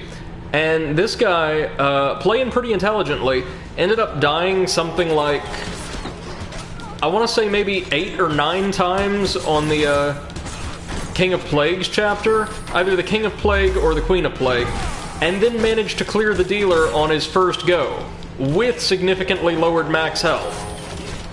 Just an incredible performance. I learned from watching that playthrough there's a lot of ways you can maximize damage in that game that I did not elect for.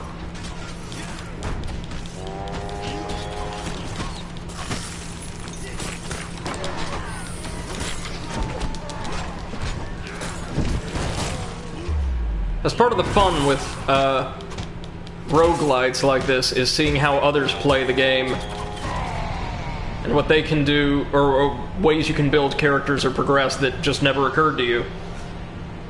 Alright, well, with a tremendous thanks as always to resident expert MC2M and the rest of the fine folks in chat.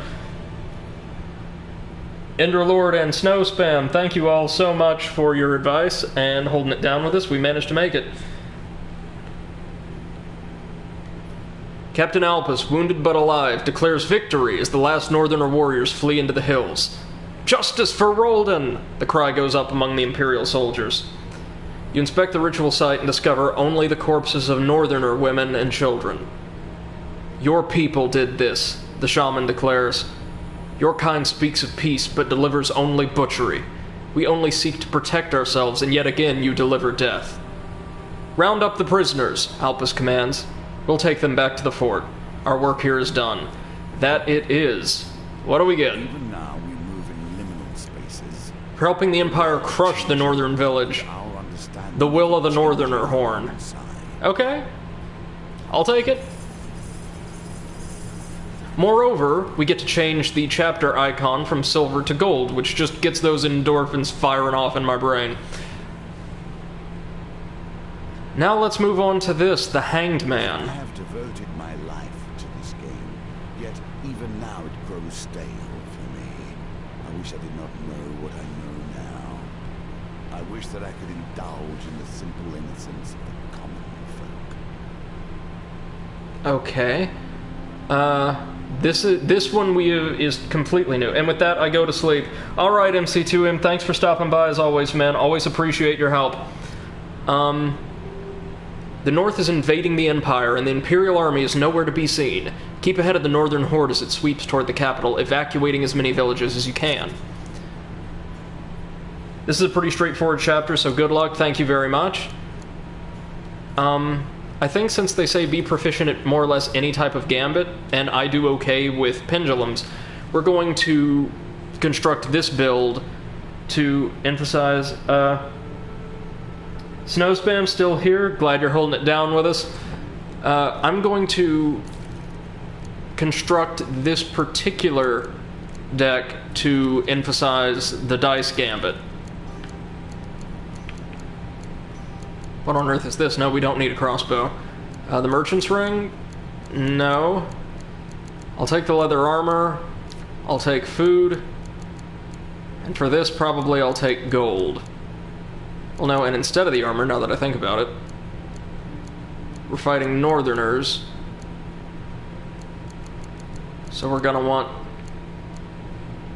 the fine sword, once again. Equipment. Oh, no, this'll never do. New shield, we'll keep that. We don't need that. Nor that. Nor that. Certainly not that, or that. Cardinal Blade, not really. Dark Thirst, no thank you. Map reveal, that's solid.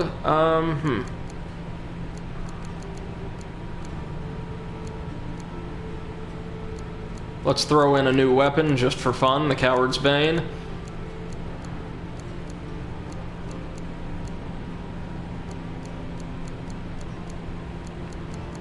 And let's get to that equipment that helps with Gambit, shall we?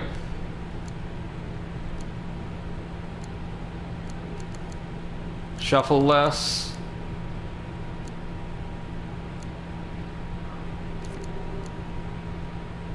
Lord's Diadem. Gambler's Jewel. Is one of your favorites. I don't see the appeal. And Grifter's Companion will actually take that instead.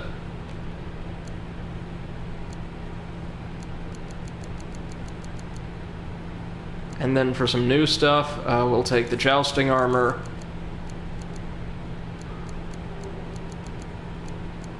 And the Word of the Innocent, why not? Okay, that's a... Hold on.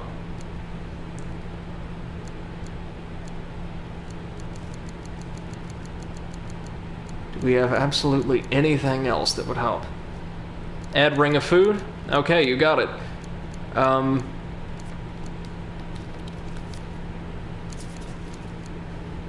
Encounters, we definitely want map reveal, so Gnomish Exchange is fine, Lost Boy is fine. Fetid Fens gets us equipment. Fame and Shame we don't need, map reveal, that's good. Faction-based equipment, don't need that. Fallen Treasure is good, Trading House we don't need. If that's Cottage, I'll keep. We'll take the Gnome Hunt.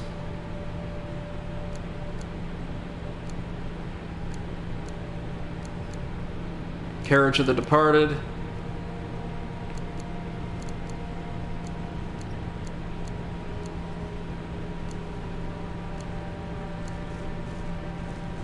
The Toshers.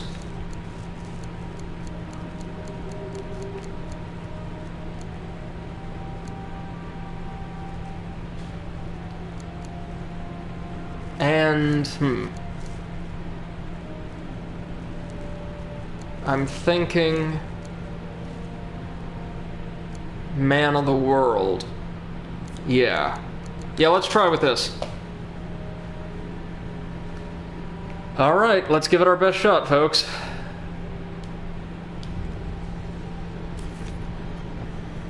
It is so tempting, is it not, to divide the world into good and evil. If Oh, Shrine? Sorry, that came in just a bit late. The North must be filled with barbarians, or perhaps it is the other way around.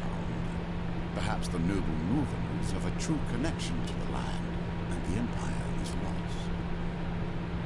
The Northerners! They're coming! A bloodied man exclaims as he bursts into the tavern. A huge army, with fire and swords, come to take us all! He shudders and falls to the ground. Somebody must warn the villages in this region, or they'll all fall, like mine. So we need to save all 10. Oh, I see what's gonna happen. I know of several local villages, but there are many more that I've never visited. So we've got at least one there. I suppose we should head straight to it for now. Let's see what's for sale in camp. No one to trade with. Oh dear. We reached the Imperial Fort straight away. Yet abandons their outpost at the first sign of trouble. Corruption has left them hollow inside. Your path leads you past a remote Empire fort, overlooking the well-worn road. As you approach, a large band of soldiers exits the fort and heads in your direction. Surprisingly, however, they pay you no attention other than to shove you out of the way of their supply wagon. The captain is in no mood to talk as he hurries his men south towards the capital, away from the northern mountains. The fort stands completely silent, its heavy wooden doors left open. Let's take a look. We've got Kolbjorn with us, so we could always use him. But we don't need to! Hey! The entire fort is deserted, but you managed to scrounge some supplies. Lots of food. Great, and a token. Nice. And the Northerners are moving.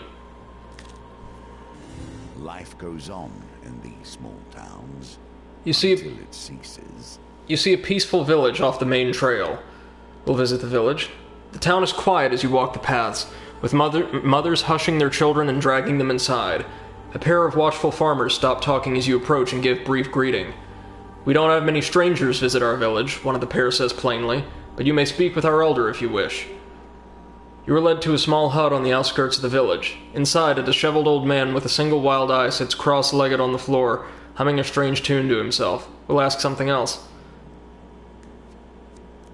Oh, that was a bad decision. I thought we might get additional context or something to help people. Like we'd learn something about the village and or what they need. Well, we need to explain that the Northerners are coming. The mystic peers at you with a single wild eye as you tell of the terror about to overrun them. The gods will show us their will, the old man yells, leaping up and pointing at a bird in a nearby tree. If the raven flies north or south, then the village should flee. East or west, and we must remain. With a wild cry, the old man throws a stone at the bird. Okay. We made it. The raven flies south. It is time to leave, the mystic declares. The gods have spoken. Oh boy. Oh no.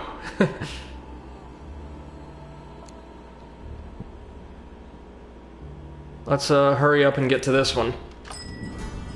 Are you serious? Oh, thankfully they didn't move. Very, very good. Reluctant allies. Easily, but there may be some who would set their forces against the same enemies. In the woodlands far from civilization, you are ambushed by a band of elvish warriors. For what purpose do you dare to trespass within our kingdom? One demands, as a dozen arrows point at you from all directions. You warn the elf of the advancing northerner army and suggest they flee to safety. Ah, human, the elf warrior says with a smirk. We already know of your rampaging kin, and there is no safer ground than our own home. Have no fear. The men you call northerners know better than to enter our forest. To do so would be their doom, the elf remarks, matter-of-factly. If you have no other business, then it is time for you to leave. We'll ask for help with the northerners. Oh no.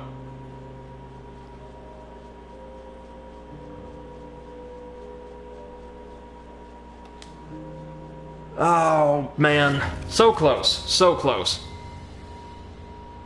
So they're not gonna help, which is okay. We can still make it over here in time.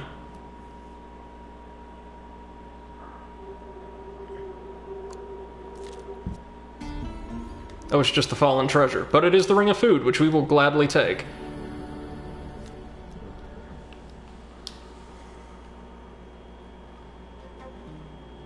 The pendulum is ever changing. Got it. The challenges it presents change too. Oh dear. We're gonna have to fight off the northerners then. We will clash, and we will see who survives. Unless, of course, we just leave. We'll have to fight these guys. Hopefully I've not already mangled this, but we seem to be doing okay.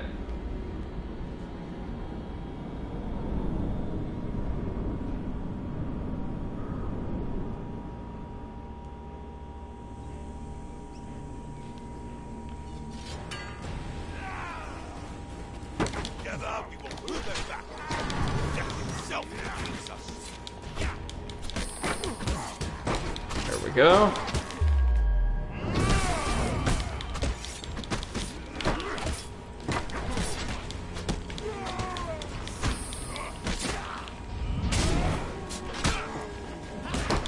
Nice and easy.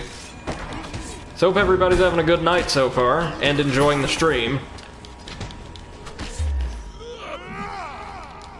As always, let me know if there's anything I can do to make the stream more enjoyable for you, or if you have any questions for me. Doesn't have to be about the game, I'll talk about whatever.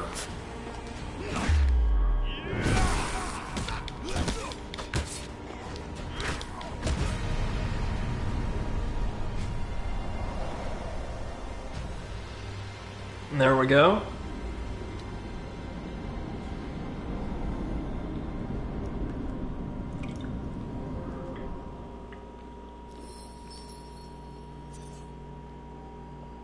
And thankfully that does set them back. Good. Good to know. We have saved some, but there is more yet to be done. You make your way out of the northern hills and onto the majestic plains. You travel long into the night and set out again with the dawn to keep ahead of the approaching army. Alright. This looks doable. Another Empire fort. Let's see what's inside.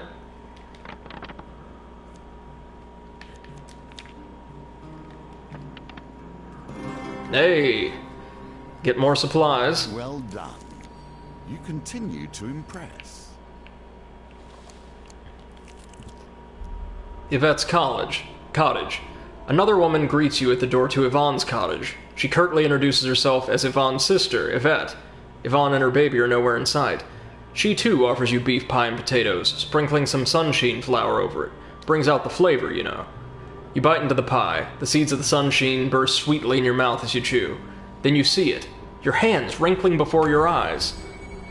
Oh no. Yvette laughs. Fool! That'll teach you to befriend my awful sister. Before you can do anything, she pushes you from the cottage and locks the door. We're going into the Waterfall of Youth, kids. Oh no. Yay! Squinting, you see that the pool behind the waterfall is more tranquil than the roaring water. You wade across and duck beneath the waterfall.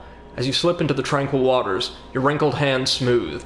Surrounded by the delicate yellow sunshine flowers, you feel at peace. And the spell of aging is discarded, until you are startled by the sudden cry of an infant. Tucked away in the dim, wet cave, you find a baby. It lies calmly in a simple wicker basket. Around its neck hangs Yvonne's amulet. The baby smiles gummily and sucks on the edge of the artifact. Piecing it together, you pluck a sprig of sunshine flowers and drop a few petals into the child's gurgling mouth. The baby begins to magically mature. Before you know it, a frazzled and fully grown Yvonne clambers out of the basket, wrapping the linens around her for modesty. Yvette was so much nicer as a baby. Thank you. I don't think she intended to leave me here forever. Maybe just overnight. The Water of Youth cannot be taken from these grounds without losing its magic, unless it's in a citrine vial. Return to me later, and I'll have one prepared for you. Nicely done. Very good. And here they come.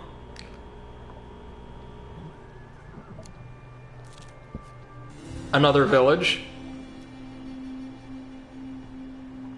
There's a festival being held in the village. The morale of the people is high as they sing and dance and compete in games of skill.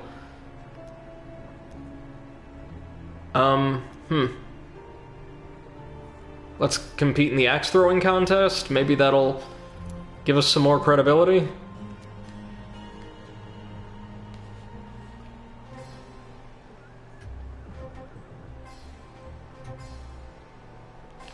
Yay, there we go. You hit the target dead center. The crowd cheers and a young lady with flowers in her hair presents you with your prize. Oh, the Frontier Barbet.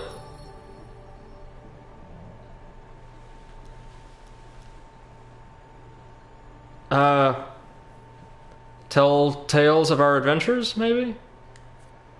Oh no. Success. You manage to hold a modest crowd's attention for the better part of the morning. As you leave, you hear some of the children fighting over who gets to be the ogre, oh god, in their game of adventure.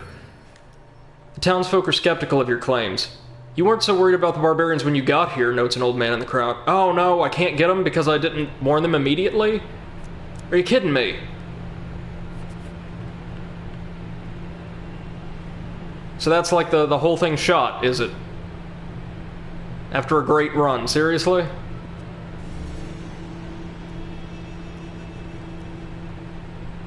I'm Phoenix and I run this town, he says. We haven't seen any northerners around these parts for months.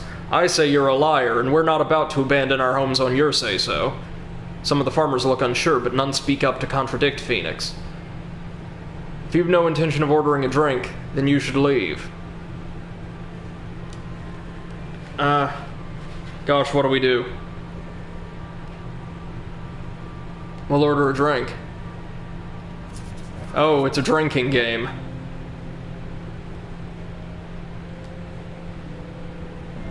We got that one. Phoenix watches you finish a flagon of Delesian brandy, then finishes one himself. He glares at you defiantly. Here we go.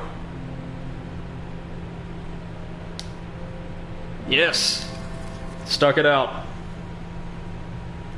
Phoenix watches you finish a rusty helmet of elven wine, then finishes one himself. Once more, I guess?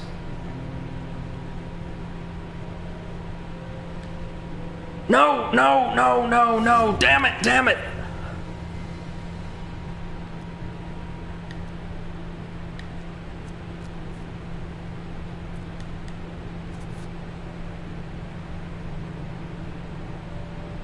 We're gonna have to convince these people to move somehow.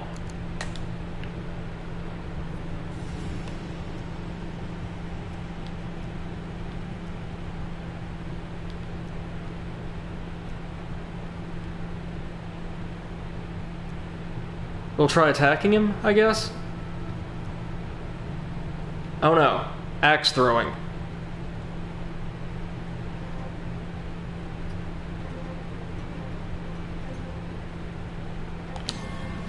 Got it. This is gonna be clutch, but we might have a chance here, kids. Your axe hits the target solidly.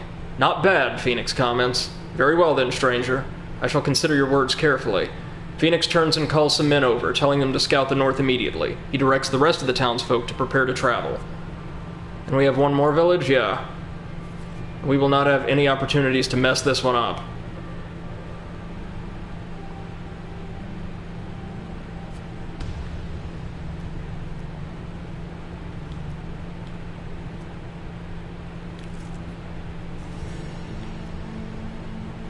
A few farmers look at you with curiosity. Warn them. You have to convince them to flee, oh no.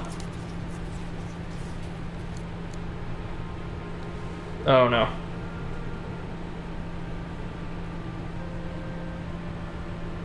Four? Yes, 4. The people disperse to gather what they can before abandoning the village. This is so stressful, but we might have a chance. We just might. You reach the ruins of an ancient fortress that lies on the natural border between majestic plains and the Broken Fist Forest. In we go. Been fighting the Northerners an awful lot lately.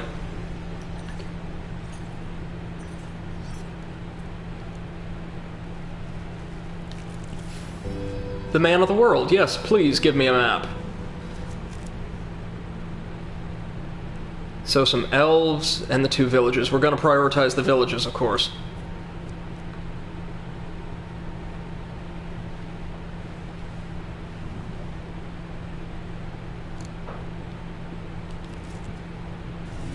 Peaceful village. The town is quiet as you walk the paths, with mothers hushing their children and dragging them inside. We don't have many strangers visit our village, one of the pair of farmers says plainly, but you may speak with our elder if you wish. Oh, it's this guy again. Same event. Okay, so it's another dice roll.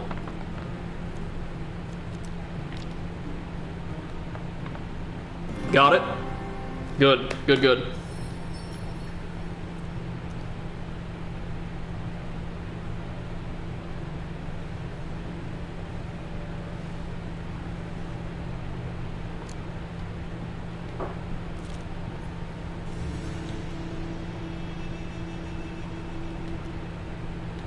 Here we go again.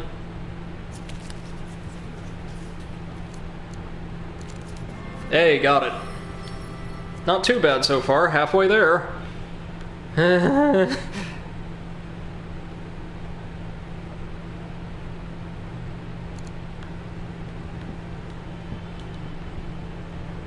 Mind giving me just a quick minute to gather the dead for fun and profit?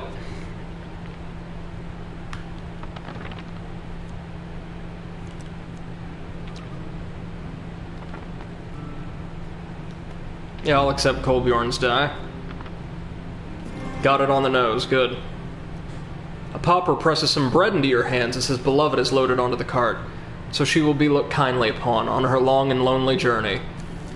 Good. Good.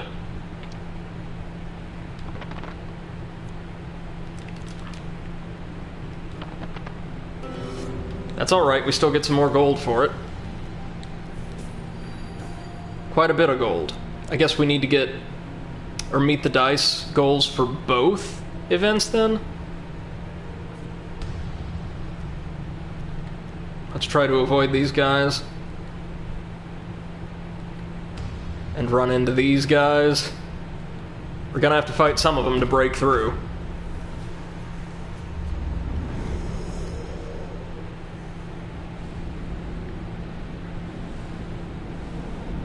I'm surprised we've managed this. I'm very, very glad that the devs thought to give you multiple tries at each village, provided you don't just massively bungle it. That's very helpful.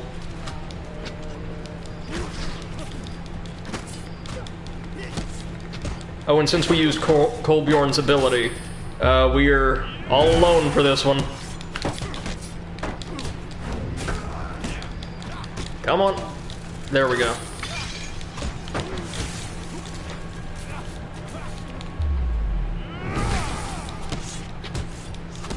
The shamans can be kind of threatening in their own right when they're surrounded by allies.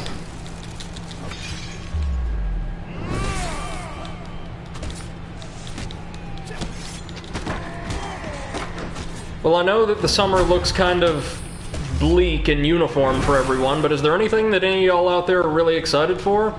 Even if it's just like in the world of film or gaming? I know I'm looking forward to that new Paper Mario that was announced. I've not played any of the games since Super Paper Mario for Wii, which I thought was really quite nice, despite a lot of the criticism it gets. And I just have more self-respect than to play Sticker Star. But I actually ordered a Wii U with several of its exclusives that I was able to find relatively cheaply, that I thought I might want to get the equipment and stream for you guys, including Color Splash. And from what I've seen, that one actually looks pretty good.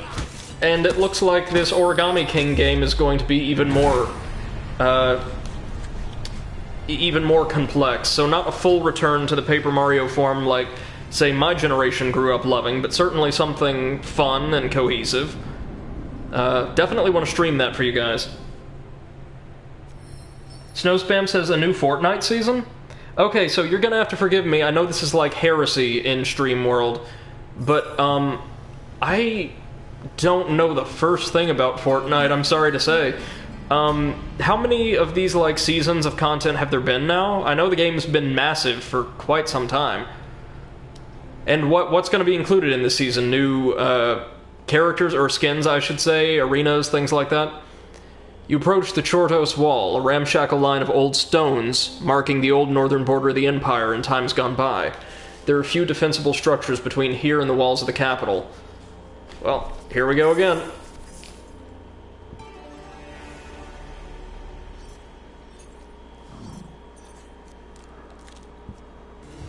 The Watchtower. Okay, I'll offer him a few gold. Let me see what's around here. A fort. There's our villages.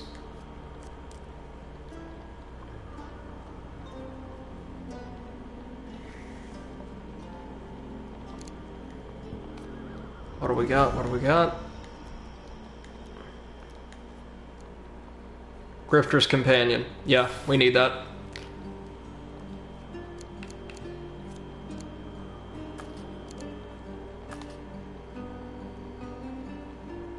You don't know. I was asking what you were looking forward to. Oh no, that's fine. That's totally fine.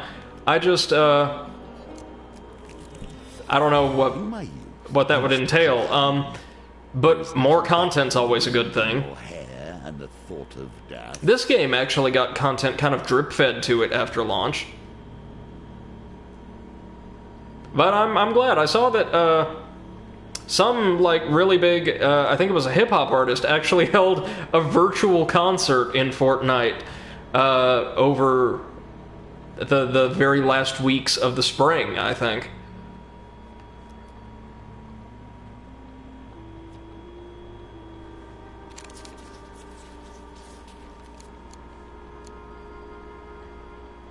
Okay, what do we got here? There we go. The bridge holds, and we make it to the village.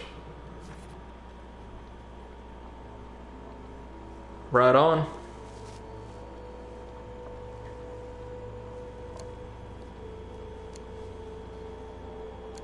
I like the mystery in this game, as do I.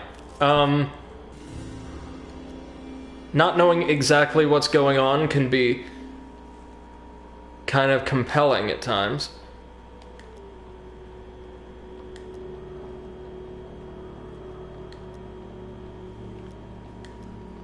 Time for another drinking game. Ugh. It was rap, not hip-hop. That's totally fair. My favorite music, believe it or not, and I was a DJ straight through undergrad, so 4 years I had a radio program. My favorite music is like 60s through 80s R&B, soul, and funk. So my cutoff point for music I like listen to all the time is right around the time that like sort of the whole rap hip-hop thing really took off. Not to say I don't listen to any of it, I do in fact. Thank you, Grifter's Companion. But the stuff I listen to is pretty few and far between. I'm a big fan of Ludacris, actually. Lil Jon, he's not technically rap or hip-hop, he's an R&B singer. But I adore T-Pain. Absolutely love his work. Very similar to Roger Troutman back in the 80s. That should help. How many drinks am I gonna have to down for you, dude? No. Okay, good.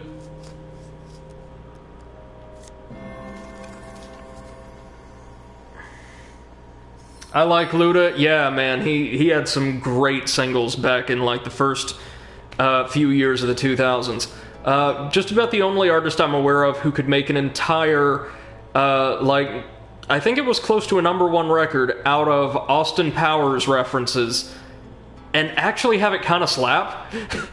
You drain a mug of golem water, and Bros does the same, slamming his empty mug down on the bench. After pausing a moment to belch, he passes out, slamming his head down next to the empty mug. The village has been saved. Excellent. Oh, and the gnome hunt, so there was just the one village here. Alright.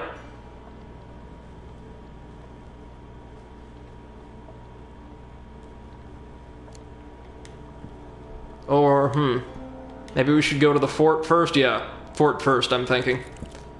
That's more important than tokens right now. We need 16. Wow, first try, not bad. We get some food. It'll help. And now we have to run from some northerners.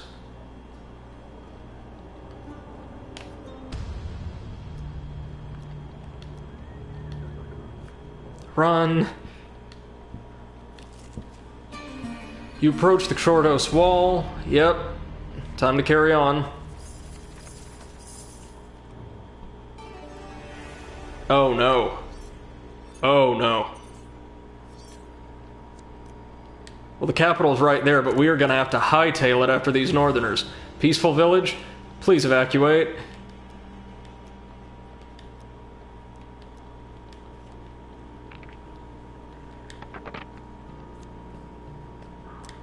Yeah, just don't fight us. Please just evacuate. There we go. Got him. That's village number 7.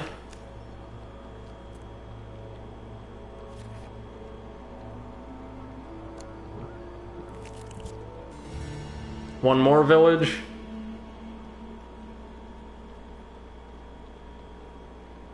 This is a chance card, Gambit. Oh no.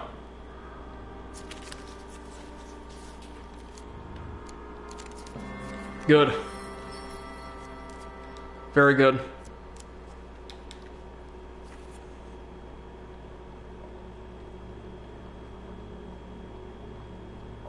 Oh gee. Here? Fort. No, we don't need that. We need this. Yes, village. Another drinking game, seriously.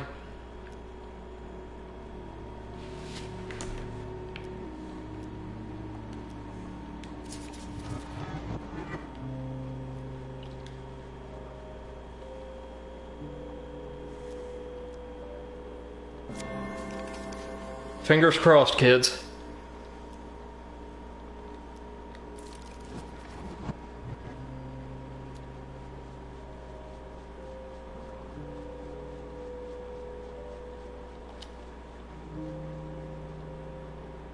No, that's what we want. That's what we want.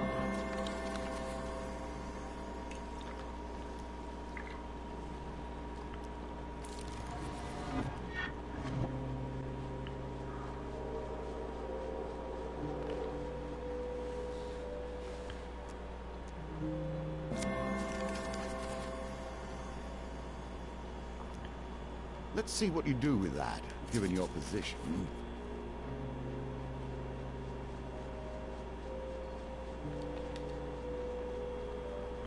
Okay. Hanging in there.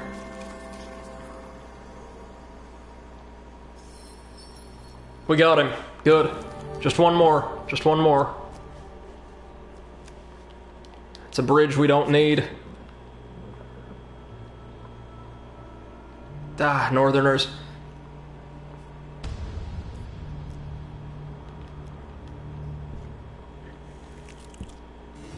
Last village. One more dice, Gambit. Back to the bones. I hope you have learned to be their master.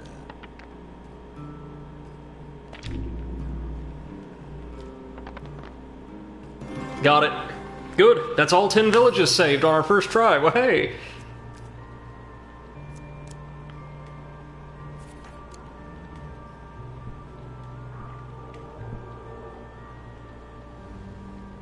While we're out, we'll at least try to get some of these last cards. Travels the long way around. I would rather not trust my life to such pathways. Got it.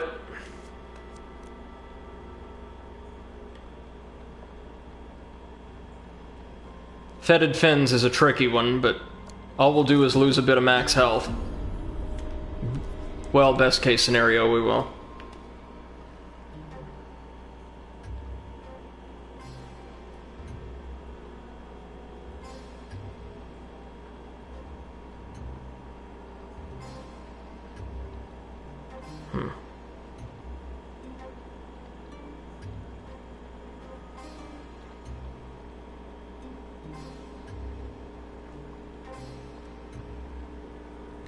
Ooh, just missed it.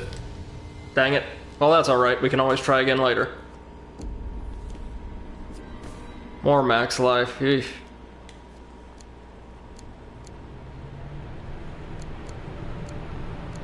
Oh, we get something. I'll take that. Thank you.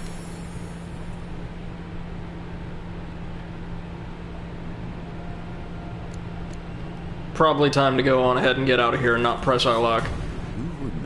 The capital. You see the high walls of the capital in the distance. We're gonna approach the city. You reach the walls of the capital ahead of the Northerner invaders, only to find a mass of people stranded outside the city.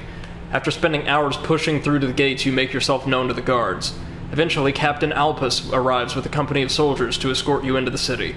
You're taken up onto the battlements where General Trenico stands overlooking the mass of refugees at the base of the wall, and streaming from the forest behind them, the Northern Horde. Ah! At last we have the troublemakers in custody, the General comments as you approach. Well, mercenaries, despite your efforts to clear out the northern villages, as you can see, the barbarians still took the bait. Distant horns capture your attention, and in the distance a long, long line of troops carrying imperial banners begins to move into position on the far side of the northerners. And now we've got them trapped, the general cheers, raising his fist.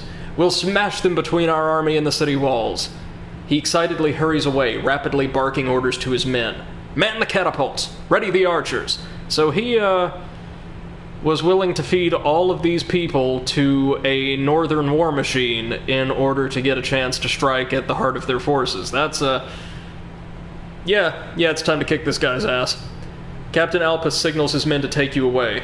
The general will decide what to do with you after we annihilate the barbarians. Yeah, that ain't happening.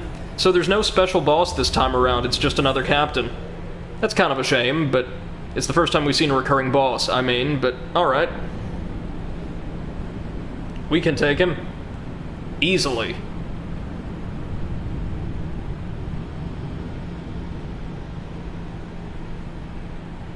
Yep, there he is. Captain Alpus. The Empire is filled with those who will follow any order without question. Alpus would arrest his own mother if a general told him to. So to differentiate himself from normal Imperial captains, this guy's wearing gold armor. That's about it. Well, we got him. Kind of fitting we have the Northerner companion with us.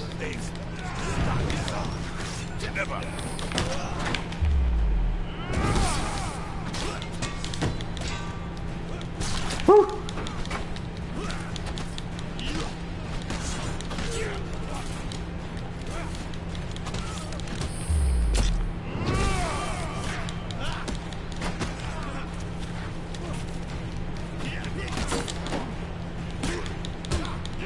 Gonna try to clear out these musketeers first.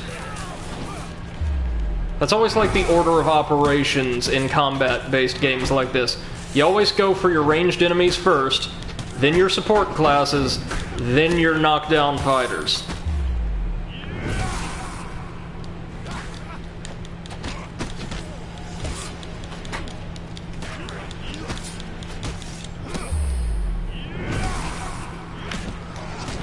Ooh. Taking a couple hits, but nothing we can't weather.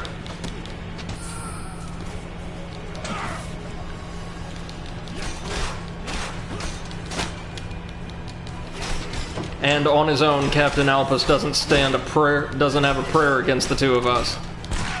Ooh. That was unfortunate.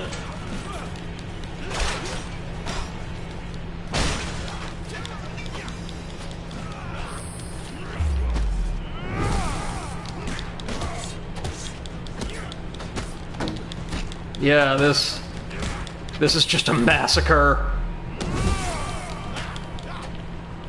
And Captain Alpus is down. Not bad at all.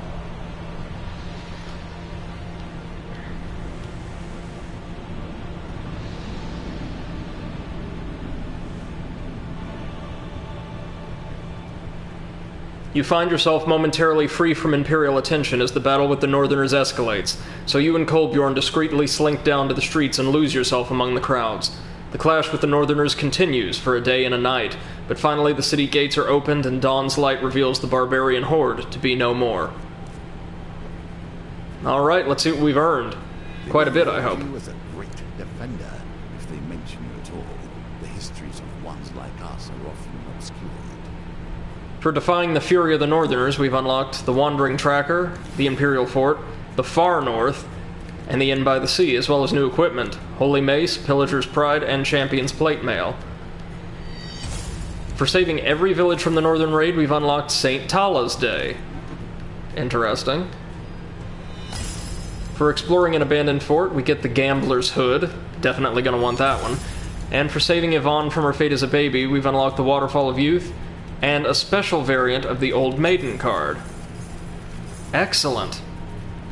Well, with that, ladies and gentlemen, I'm afraid we're probably going to have to call it for the night. We've made some substantial progress, clearing an additional 2 encounters. Please join me tomorrow night at 6 p.m. Central Time as we take on death, something we've certainly not seen enough of yet in this playthrough, am I right? In what appears to be the Imperial capital at long last.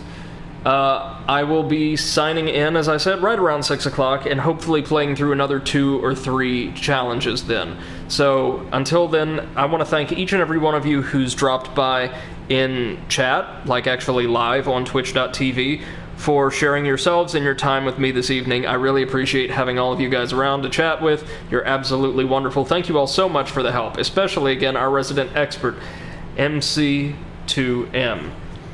Seems to be a walking lexicon about this game. Really, really appreciate their help.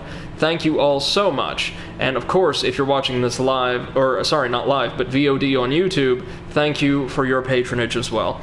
Until then, ladies and gentlemen, I'll see you tomorrow night at 6 p.m. Central Time. Please take care of yourselves and have a wonderful rest of your night. Bye-bye.